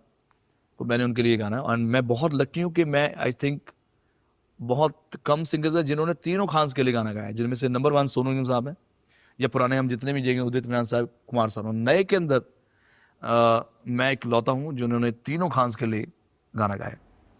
और आमिर के लिए सेक्सी बलिए उसमें था, उन्होंने मुझे बताया आमिर भाई ने, और अमित त्रिवेदी बहुत अच्छे म्यूजिक डायरेक्टर हैं, उन्होंने अपने अंदाज में गाया कि ये गाना फनी है। इस गाने के अंदर तुम ये मत सोचो कि आमिर खान साहब है तो अपना जितना भी नोटीनेस दिखा सकता है वो दिखा। मज़क्सी बल्ली है, मज़क्सी बल्ली है, तो वो भी उनका पूरा स्पाइक वाइक करके, अगर आप पूरी फोन में देखेंगे मुझे तो लगता था मीका सिंह ही बनाया उन्होंने। बट मूवी बहुत अच्छी थी और गाना भी बहुत अच्छा था। उसके ऊपर 1 टेक पूरा वीडियो उन्होंने शूट किया था आमिर साहब ने, और कमाल था। क्या Aamir Khan was present during the song नहीं, उस वक्त नहीं थे, लेकिन अगेन आमिर साहब को मैं 3 बार लाइफ के अंदर मिला हूँ, और जिसके अंदर सबसे बड़ा एक्सपीरियंस मेरा था कि मैं 99 में मुझे वर्ल्ड टूर का ऑफर हुआ, और उससे उन्होंने बोला कि यार वर्ल्ड टूर है, उसके अंदर आमिर खान साहब हैं, ऐश्वर्या राय हैं, रानी मुखर्जी, अक्षय खन्ना, ट्विंकल खन्ना। तो आप सोचो एज ए न्यू कमर, आप सोचो कि आपका गाना अभी हिट भी नहीं हुआ लेकिन आपको ऑफर पहले ही वर्ल्ड टूर का आ गया। जुमा जुमा साहब में लग गया चला, और ये मेरा एक पंजाबी गाना था जो बहुत सुपरहिट गया था। कौन सा? 2 ही गाने थे, ओ दिन नहीं लंघदा ते रात नहीं लंघदी, तेरियां मैं आ सुने आवे मेरे ना, ये 2 गाने मेरे थे। और उसके दौरान मुझे मौका मिला कि आमिर साहब के साथ चलना है, तो मेरी इतनी अच्छी यादें। और मुझे याद है कि मैं जहाँ भी जाता था मैं अपना एक फ़ैन बना लेता था। और तभी मुझे ना बहुत सारी चीज़ें मैं बोलता, अकल तो खैर मुझे अभी भी नहीं है, तो तभी बिल्कुल भी नहीं थी। मैं एयरपोर्ट पे उतरा हूँ, एयरपोर्ट पे उतरा ही, बाहर यूएस से में हमारा वर्ल्ड टूर था, एयरपोर्ट से उतरा, सामने एक बहुत बड़ी गाड़ी खड़ी है, लिमोजिन। सुनिधि चौहान थोड़ी सी बच्ची थी बहुत, उसका रुकी ये गाना भी आया था उनका, बहुत सैमी सी, बॉलीवुड बॉलीवुड बॉलीवुड में ऐसा नहीं करना, वो नहीं करना, वो उस तरीके की थी। उनके पापा भी बड़े स्वीट से साथ में कि भाई हम ऐसे ही चलेंगे, because Bollywood is like that. Vikas Singh को पता नहीं बॉलीवुड का, पूरे चल रहा हूँ मस्त होके। सामने इतनी बड़ी गाड़ी खड़ी है लिमोजिन, उस पर मैंने सुनिधि को बोला बैठो, और उनके पापा को बोला बैठो, तो वो नहीं नहीं नहीं पाजी हम नहीं बैठेंगे, नहीं। मैं कहा नहीं नहीं बैठो। बैठा, उठा के मैं ले गया सीधा होटल में। वो गाड़ी थी आमिर खान साहब की। तो मुझे ये नहीं पता था कि भाई हम जो आज ये बच्चे जो स्वैग ले रहे हैं, इतना झूले खा रहे हैं हमारी वजह से, ये एटीट्यूड हम लेके आए। बिकॉज या तो हम बेवकूफ़ थे, पता नहीं था कि यार हाँ ये जो बड़ी गाड़ी होती है स्टार्स के लिए होती है, सिंगर्स के लिए होती है। ये पहले डिफरेंस आया था कि सिंगर के लिए वही मारुति टाइप गाड़ी और सुपरस्टार के लिए लिमोजिन। वो स्वैग हम लेके आए कि नहीं यार ऐसा नहीं हो सकता। खैर आमिर जी बहुत ही स्वीट हैं।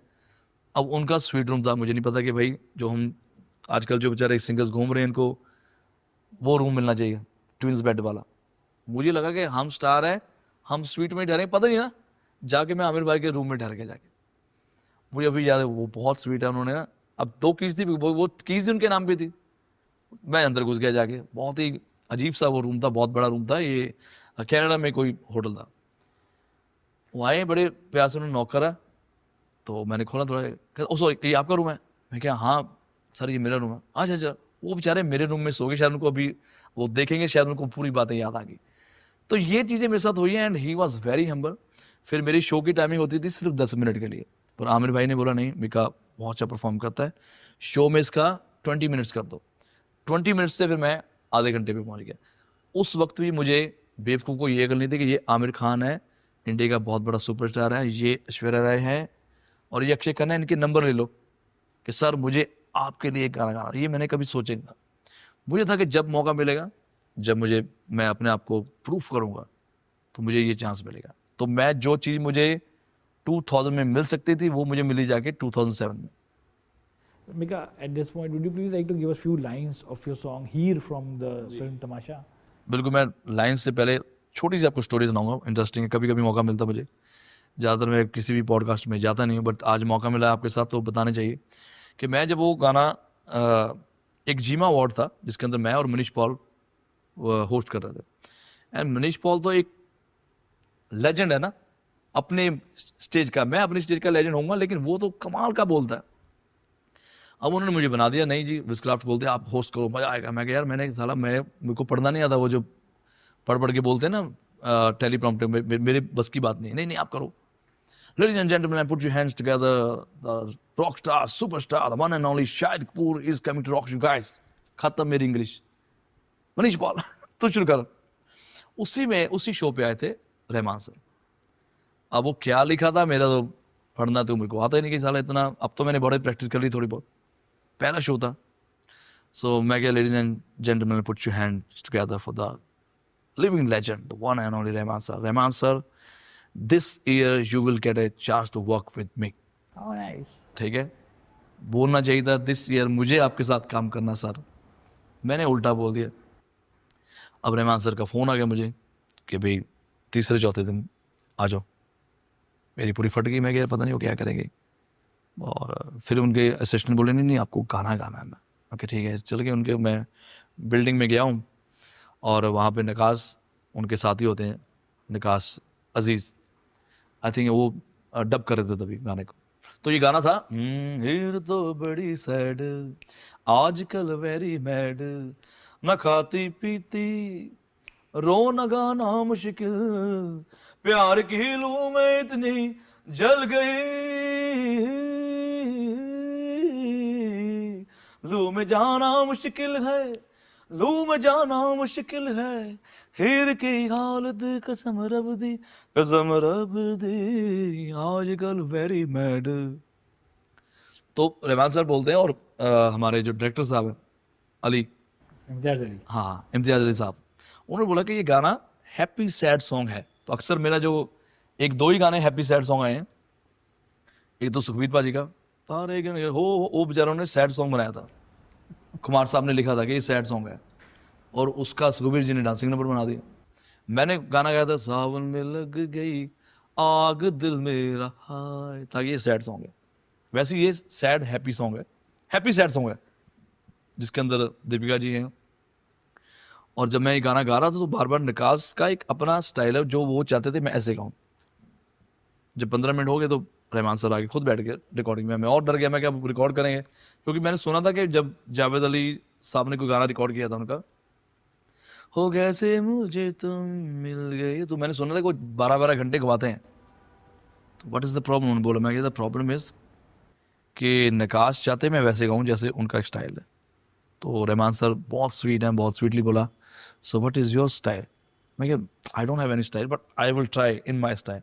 यस, प्यार की लू में इतनी जल गई, ये जो क्रैक होता है, लू में जाना मुश्किल है, लू में जाना मुश्किल है, फिर की हालत कसम रब दी, कसम रब दी। बोलते आई लाइक इट, आप ऐसे गाना करो। तो पूरा जो गाने में मुझे 1.5 घंटा लगाना था वो गाना मैंने आधे घंटे में गा दिया, because thanks to Rahman sir, उन्होंने मेरा एक टोन पकड़ा और मेरा स्टाइल पकड़ा। तो बहुत अच्छा एक्सपीरियंस था। और वही मेरा हर साल टारगेट होता है कि मुझे इन इन लोगों के साथ काम करना है। वो ऐसा नहीं होता कि जैसे कई लोग बोलते हैं ना, जो आप सोचोगे ऐसा होगा, मैं उस पर बिलीव नहीं करता। अब कल को मैं सोचूं मुझे मोदी साहब बनना, तो मैं नहीं बन पाऊंगा। तो ऐसे सपने भी नहीं देखने चाहिए। So और बहुत सारे लोग बोलते हैं आप ड्रीम देखोगे पूरे होंगे, नहीं, आप मेहनत करोगे, चाहे आप जिस भी काम में मेहनत कर रहे हैं, आज नहीं तो कल आपको उसका परिणाम मिलना ही है। बस शर्त एक है कि वो काम ईमानदारी से और शिद्दत से हो। So आपने क्या what Punjabi touch you gave to this Here's the बड़ी जी। बात है, आपने क्या पंजाबी टच दिया था? वही है ना, क्योंकि उसमें तुम भी किसी they हाँ, use it तुम भी। आजकल वेरी मैड, तो अगर हम बोलेंगे आजकल जो भी मैड प्रॉपर जो एक इंग्लिश वर्ड होते हैं ना, तो कई बार अगर उसको हम कैंट लग रही है या प्योर प्योर देसी क्यों, तो प्योर इंग्लिश वर्ड है, तो अपने स्टाइल में प्योर प्योर करते हैं। तो मैं कोशिश करता हूँ कि जो एक अच्छा सा स्वैग आना चाहिए गाने के अंदर वो आ जाए। बाकी तो हमारी ऑडियंस जनता जनार्दन है। So then staying with the Punjabi words. हाँ, तो मैं आपको बोलता कि हर साल मैं अपना टारगेट रखता हूँ। तो मेरा था कि यार मैंने सारा काम कर लिया है, और तीनों खान्स के साथ गाने हो गए हैं, बप्पी दा के साथ हो गए, अनु मलिक साहब के साथ हुए, प्रीतम दा के साथ हुए, विशाल शेखर, हिमेश रेशमिया, शंकर महादेवन, अमित त्रिवेदी। लेकिन ये वो जो हमारा लेजेंड्स है, लेजेंड है हमारे रहमान साहब, या इनके साथ कुछ प्लान करना है। तो वो जो प्लान मैंने सोचा था वो हो गया, और आई एम सो हैप्पी कि मैंने उनके साथ 2 गाने गाए। एक गाना और उनका था जो कि कोविड में रिलीज हुआ था, और वो भी मैंने उनके साथ गाना गाया। वो भी थोड़ा उसके ऊपर था, वो एक गुड मैसेज के ऊपर था। Now you are the true real OG Punjabi voice of ji. Bollywood. How do you feel or react when you hear Bollywoodized Punjabi songs? Do you find them sort of like incorrect So pronunciation? first tell me what is the meaning of OG? The original gangster. बहुत सारे gangster बोल रहे original gangster करके बाद में डर जाते हैं गैंगस्टर से। I'm saying, chalo, you're the मैं true. आप बता रहा OG मतलब ओरिजिनल गबरू। ठीक है, you're the original gabru of ji, ji, Bollywood. Ji, ji. When you hear these Bollywoodized Punjabi songs and when you hear some of the pronunciations of the words which are not correct, how do you react or feel? देखो कई बार क्या होता है कि बहुत सारे ऐसे गाने जो किशोरदा ने भी गाए हैं पंजाबी में। अब किशोरदा की आवाज़ इतनी बड़ी है, तो और ऊपर से बच्चन साहब आते हैं और पंजाबी में कहंदे ने तेरी तो वो मैं तेनू प्यार करना, तो करना और करना थोड़ा थोड़ा चल जाता है इतना वर्ड। बट अभी बिकॉज आफ्टर दिलेर मेहंदी, जब दिलेर साहब आए हैं इंडस्ट्री में, सबसे पहले तो टर्बन का जो स्टाइल है, पगड़ी को जो इज्जत मिली है बॉलीवुड में, ऑल क्रेडिट गोज टू दिलेर मेहंदी साहब। तो उसके बाद पंजाबी करते करते फिर हम आए हैं, मेरा दौर थोड़ा शुरू हुआ। तो मैं कोशिश करता कि जो पंजाबी वर्ड है पंजाबी रहे, शुद्ध हिंदी को हम शुद्ध हिंदी में गाएं। तो इसलिए मौजा ही मौजा में अगर देखें जाए पंजाबी हिंदी दोनों है। फिर अपनी तो जैसे तैसे में भी वो कहते हैं अपनी तो शंकर जी कहते हैं ऐसा आना चाहिए। तो मैं बोलता अपनी तो बने अपनी तो जैसे तैसे, तो हरियाणवी और पंजाबी दोनों मिक्स हो जाता है।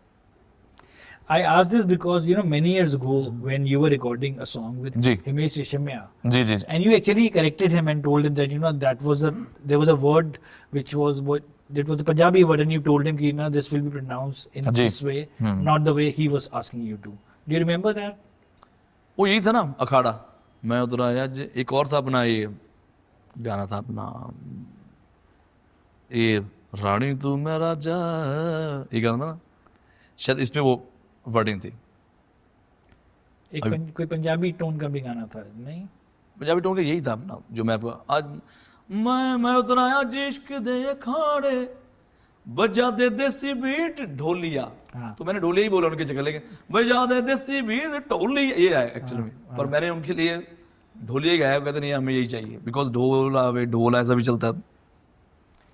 Today, live entertainment industry is witnessing a renaissance moment. Many international artists are performing in India. Ji ji The big one is, of course, Coldplay ji. concert, which will be held in January. हाँ। What do you say about this Coldplay concert ticket scalping fiasco? देखो, सबसे पहले मैं ये बताऊंगा, because जो audience है उनको म्यूजिक ही पसंद आता है, music concerts.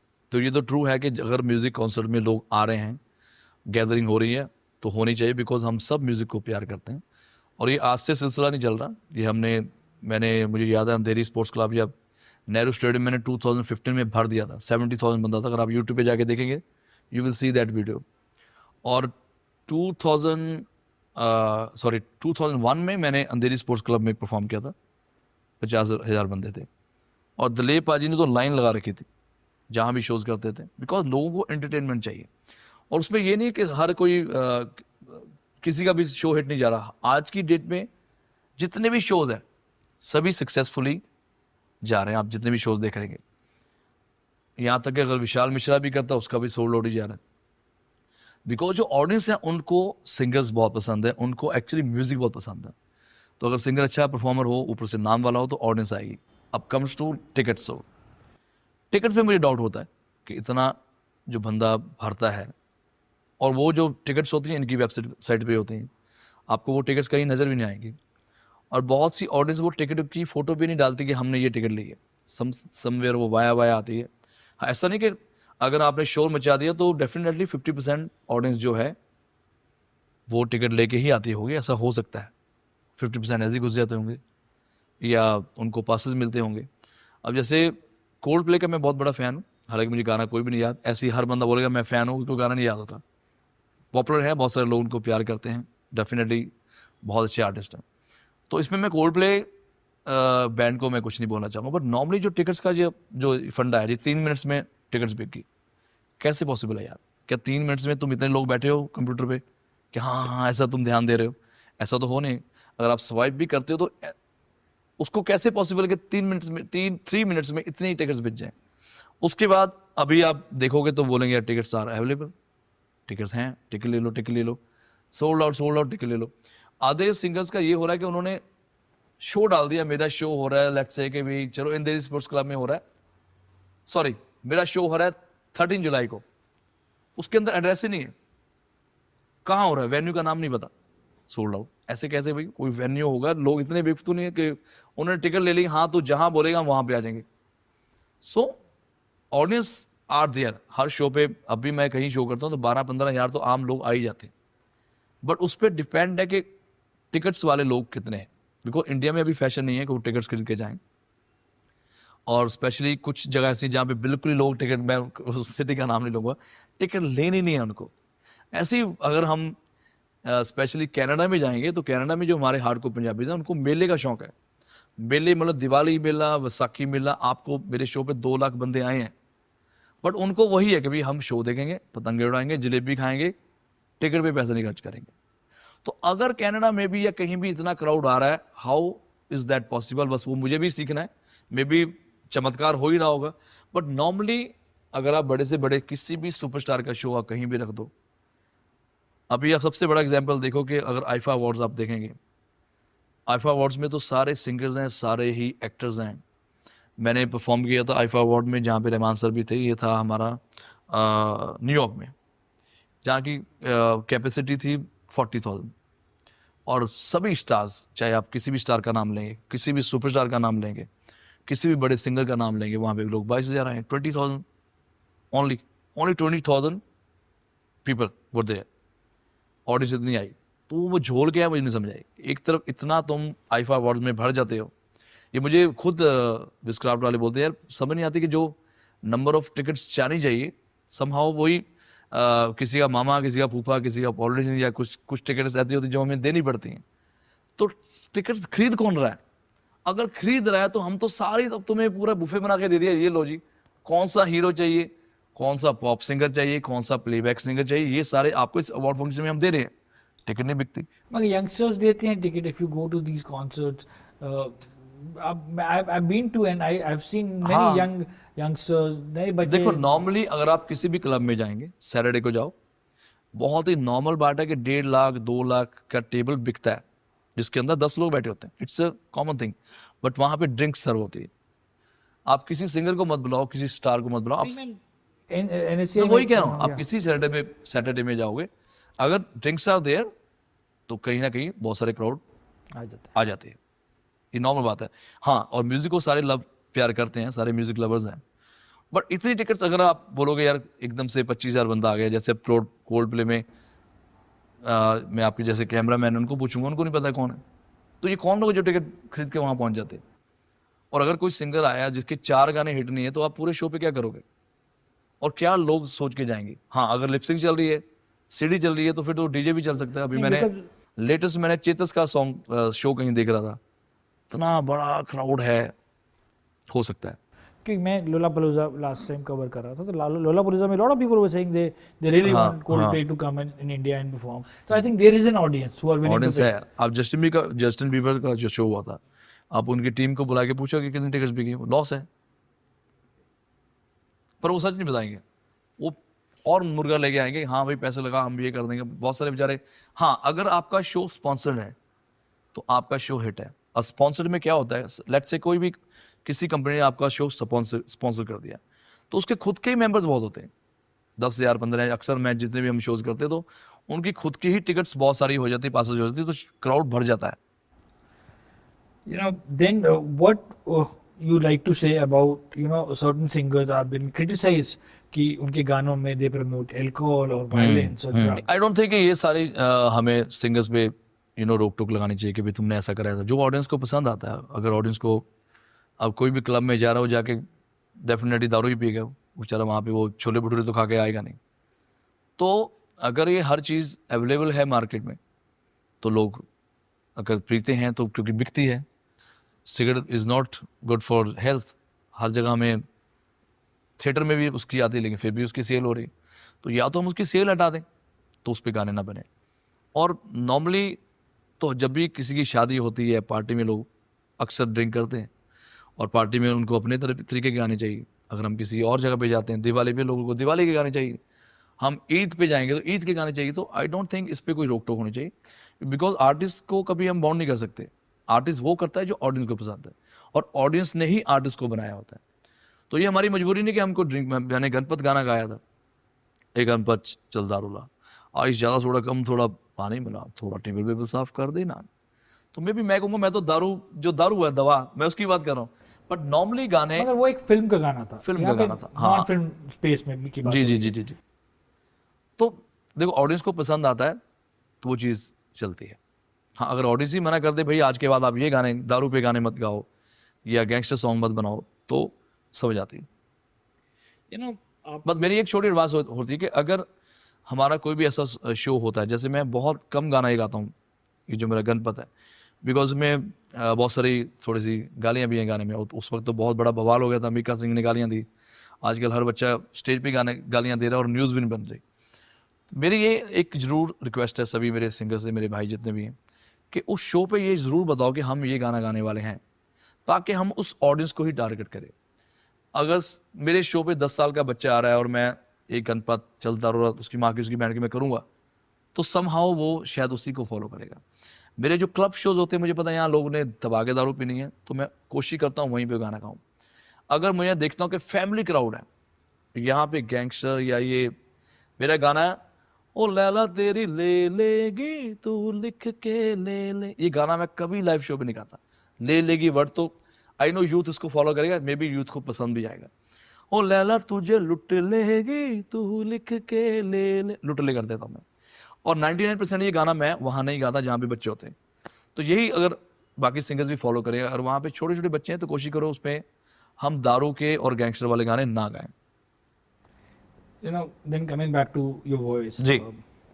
what methods do you use to shape your voice in order to meet audience's preferences? Like मैंने S.G. Burman की किताब में पढ़ा था, और even Arijit Singh talking about his experience of breaking his voice. जैसे अरिजीत भाई बहुत ही कमाल के singer, very talented guy, and बहुत सीख के आया, बहुत कुछ उसने रियाज करा होगा इन सब चीज़ें पाने को लिए। पर अरिजीत भाई को मैं ये मैसेज जरूर दूंगा कि आज की डेट में सिर्फ गाना चलता है। अगर हम बोलते कोई सिंगर चलता है, सिंगर का एक दौर जरूर आता है।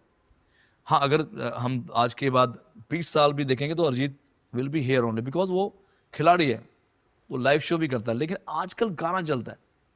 अगर गाना आपका हिट हो गया तो आप सिंगर हो, अगर आपका गाना नहीं हिट है तो आप जितने मर्जी, बहुत सारे बेचारे जो सिंगर्स अच्छा गाते हैं, समहाउ वो एक ही चीज़ के लिए पागल है कि मुझे एक हिट गाना मिल जाए। तो जब हिट गाना होता है उसकी कोई परिभाषा नहीं है। अब एक तरफ सोनू निगम साहब कमाल के सिंगर हैं, अरिजीत भाई कमाल के सिंगर हैं, और उनके पास पूरे हिट गानों की लिस्ट है, लाइब्रेरी है कि वो शो पे ये फाड़ देंगे। इस तरफ आप लेके आ जाओ एपी डिलन को, जिसके पास गिनके 4 गाने, सेम क्राउड आ रहा है।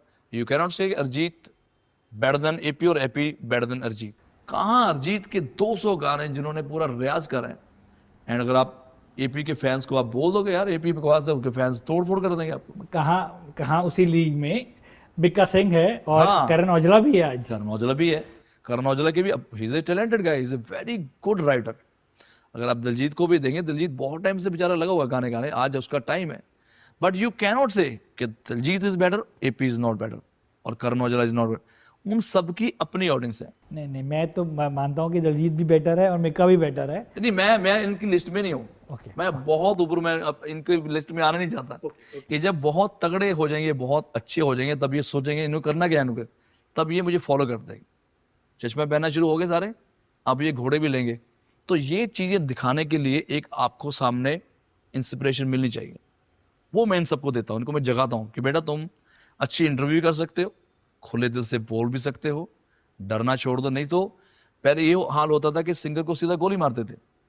अगर आपने चमकीला मूवी देखी है, चमकीला के बाद आप एक दिलशाद अख्तर की कोई बात नहीं करता, बहुत अच्छे सिंगर थे वो, तो वो लाइव शो पे गा रहे थे और उनको सीधा ही एक फरमाइश करी किसी ने, और शायद वो कॉप थे, पुलिस में काम करते थे, मे बी डीएसपी थे, तो उन्होंने बोला ये गाना गाओ। उसने नहीं गाया, 3 बार बुलाया, बोलते सर मैं गा चुका हूँ। उन्होंने सीधा पिस्टल निकाली, ठा गोली मार दी। आज आप देखो, आप 5 बाउंसर, बॉडीगार्ड, पूरा स्वैग में आते ही। स्वैग हमने दिया इंडस्ट्री को। हमसे पहले सिंगर डरते थे कि हम बड़ी गाड़ी में जाएंगे तो शायद म्यूजिक डायरेक्टर आपको काम नहीं देगा। मैं हमर में आया था, मुझे शान बोलता तू ऑटो पे जाएगा, शान मेरे भाई, कि अगर तू बड़ी गाड़ी लेके जाएगा तो म्यूजिक डायरेक्टर, प्रोड्यूसर, एक्टर्स को ये पसंद नहीं आएगा, यार क्यों आ रहा है। ये स्वैग हमने दिया इंडस्ट्री को, जी के चलो यार। और आज वो सबको मिल रहा है। मैं एम सो प्राउड कि जो पापा ने ट्रेंड सेट करा है सबको वो मिल रहा है। वरना पहले ऐसा नहीं होता था कि आपको इतनी रिस्पेक्ट, इतनी इज्जत मिले। अब सबको मिल रही है और मिलनी चाहिए। Coming back to your music, yes sir, which are some of the songs that you consider are more personal to you over others? Perhaps that symbolizes a love or a breakup or a particular event in your life. क्या ऐसे गाने हैं जो आपको लगता है बहुत personal है आपके लिए, क्योंकि वो आपको आपकी ज़िंदगी की कोई ऐसे इंसिडेंट्स या इवेंट्स की याद दिलाते हैं? अभी जब भी मैं स्टेज पे जाता हूँ, कई बार इमोशनल में हो जाता हूँ गाना गाते हुए। कोई ऐसे गाने जो आपको याद हो कि पहली बार जब this song I recorded when I was in love with someone? हाँ, मैं ज़्यादातर मैं जब भी गाना गाता हूँ, स्पेशली किसी रियलिटी शो पे जाके जाता हूँ, तो अगर कोई मेरा सुर छोड़ जाता है तो मेरी आवाज़ पूरी बिसोरी और डगमगा जाती है। उसका रीज़न कि मैं अंदर से पूरा इमोशनल हो जाता हूँ। तो इसलिए मैं कोशिश करता हूँ कि मुझे सैड सॉन्ग गाने नहीं है, तो मैं ज़्यादातर डांसिंग नंबर ही गाता हूँ। और मैं पूरी ऑडियंस को पूरा टच वुड, जब मैं एक गाना शुरू ही करता हूँ तो पहले लाइन से लोग डांस करना शुरू हो जाते हैं और कंटिन्यू 1.5-2 घंटे में उनको नचाता हूँ। बट क्या कोई गाने हैं जो आपको लगता है कि वो आपके कंफर्ट जोन के बाहर? नहीं, ऐसा कोई गाना नहीं। जो कि कंफर्ट जोन पे हो। मुझे होता है कि यार हर इंसान का एक स्टाइल है, स्पेशली अगर राहत साहब देखेंगे हम, तो राहत साहब का एक अपना अंदाज है कि जो वो गा सकते हैं वो और कोई नहीं गा सकता, और मैं उनकी जोन में जाता भी नहीं, because he is there. Atif Aslam का अपना अंदाज है, रोमांटिक है। अरिजीत भाई का अपना स्टाइल है, सोनू भाई का अपना स्टाइल है। देन ये करण, दलजीत, बादशाह, जो इधर सारे पॉप सिंगर हैं, इनका अलग अंदाज है। तो मैं इन सबसे अपना काम अलग करता हूँ। सबसे पहले मेरी एक ही होती कोशिश कि मेरी आवाज़ लोगों को रेडियो पे दिखाई दे, उसके लिए मैं चाहता हूँ कि मेरी जो आवाज़ अलग रहे। तो but all credit goes to my music directors, actors and मेरी जो प्यारी ऑडियंस, जो 25 साल से इस पागल मिका को मेरे अंदाज में ही बर्दाश्त कर रही। But do you sometimes miss or feel like why I'm not offered many sad songs? मैंने एक गाना गाया था जो कि विच इज़ ऑफर्ड बाय मिथुन, जो बहुत अच्छे म्यूजिक डायरेक्टर हैं। वो था, है दिल को तेरी आरज़ू पर मैं तुझे ना पा सकूं। ये गाना था जो माथुरों भी था, साजना गाना बहुत, ये गाना चला। और जब भी मेरी जो हार्ड कोर ऑडियंस है, हार्ड कोर फैंस है, वो मेरे को 2 गाने पर कहते हैं, एक गाना ये और एक टेल मी समथिंग मेरी जान, कर ले हमसे एक बार प्यार की मीठी बातें चारों सोनिए, सुन ले तू समथिंग समथिंग। But Mika, क्या आपका मन करता है एज एन आर्टिस्ट कि I should be doing a variety of, I should be? मुझे नहीं करना, मुझे नहीं होता कि मैं किसी और गली के बारे में सोचूं, इसलिए मैं अपने लाइफ के अंदर किंग बन के बैठा होता। मैं कभी उड़ते तीर नहीं लेता, मुझे ये करना है, एक्सपेरिमेंट नहीं करता लाइफ के अंदर। मेरा काम ही प्रैक्टिकल का है, मैं जाऊंगा और ऑडियंस को फोड़ दूंगा, नचा दूंगा, पागल कर दूंगा। वहां जाके सडनली ऑडियंस खड़ी और मैं अपना look into my eyes you see what you mean to me such हां, मैं अपने कीड़े निकाल सकता हूँ, अपनी गायकी दिखा सकता हूँ, पर मेरा होता है कि यार ऑडियंस मुझे देखने आई है और मैं जो जो ऑडियंस में से उम्मीद करती है मैं वही काम करूँ। तो बहुत सारे सिंगर्स हैं, और सडनली शो पे बेचारे कुछ और ही गाना शुरू हो जाते हैं, तो कई बार ऑडियंस बोर हो जाती है, और मेरी कोशिश रहती है कि मैं सिर्फ उनको वो ही दूं जो वो सुनना चाहते हैं। Zakir Hussain, he passed away at the age of 73 in San Francisco. बिल्कुल, मैं उनके बारे में बात ही करना चाहता था, बिकॉज आई थिंक पूरे वर्ल्ड की जो म्यूजिक इंडस्ट्री को बहुत बड़ा ये एक झटका लगा है, बहुत बड़ा लॉस है। क्योंकि बचपन से लेके अगर तबला हमने सुना है या तबले पे किसी का नाम सुना है या कोई तबला प्लेयर को हम जानते हैं, तो वो एक ही है, वो है जाकिर हुसैन साहब। और उनके जो पिताजी थे अल्लाह रखा साहब, उन्होंने बहुत नाम कमाया पूरे वर्ल्ड वाइड। और उनकी जो शुरुआत हुई थी पंडित रविशंकर जी, जो सितार बहुत अच्छी प्ले करते थे, तो वो उनको इंडिया के बाहर लेके गए, क्योंकि वर्ल्ड वाइड रविशंकर जी पंडित रविशंकर जी बहुत पॉपुलर थे। शायद बहुत कम लोगों को ये बात पता भी होगा, अगर आप गूगल पे जाके ढूंढेंगे कि जो बीटल ग्रुप है, one of the most popular band, Beatle band, उनका जो मेन लीड सिंगर है Paul McCartney, he was a great fan of Pandit Ravishankar ji, and वो वहाँ से फ्लाई करके इनको यहाँ मिलने आए, इनसे प्रॉपर उन्होंने सितार की तालीम ली है। तो ये जो वर्ल्ड वाइड एक अलग हिंदुस्तान की पहचान बनाने वाले असली लोग ये हैं। हम झूठ बोलते हैं सारे के, हम वर्ल्ड पे पता नहीं क्या ले गया, कुछ नहीं हमने करा। हम वर्ल्ड में वही कर रहे हैं जो हमें आता है और जो वर्ल्ड सुनना चाहता है। तो एक्चुअली में जो हिंदुस्तान का ट्रू म्यूजिक जो है, वो ये लोग ही पूरे वर्ल्ड में लेके गए थ्रू तबला। अब सरोद वादक हमारे अमजद अली खान साहब हैं, या अल्लाह रखा साहब ने बहुत नाम कमाया, या बांसुरी में हमारे चौरसिया साहब, हरि प्रसाद चौरसिया जी ने बहुत नाम कमाया। तो असली म्यूज़िक इंडिया का पहचान बनाने वाले ये लोग हैं। तो मैं अल्लाह ताला से, भगवान से प्रार्थना करूंगा कि उनकी आत्मा को शांति दे। और लेजेंड्स कभी मरते तो है नहीं, उनकी हमेशा यादें बरकरार रहेंगी। और जैसे कोई चीज़ बंदा लेके आता ना, नई चीज़ लेके आता, उनमें से जाकिर हुसैन साहब है जिन्होंने हिंदुस्तान की तबले की पहचान पूरे वर्ल्ड में वो लेके गए। तो आज के बाद अगर कोई भी बच्चा तबला बजाएगा तो वो उनको ही फॉलो करेगा। और जैसे माइकल जैक्सन साहब हैं, जब वो गए हैं तो वो ऐसा छोड़ गए कि हम उससे बाहर नहीं आ पा रहे।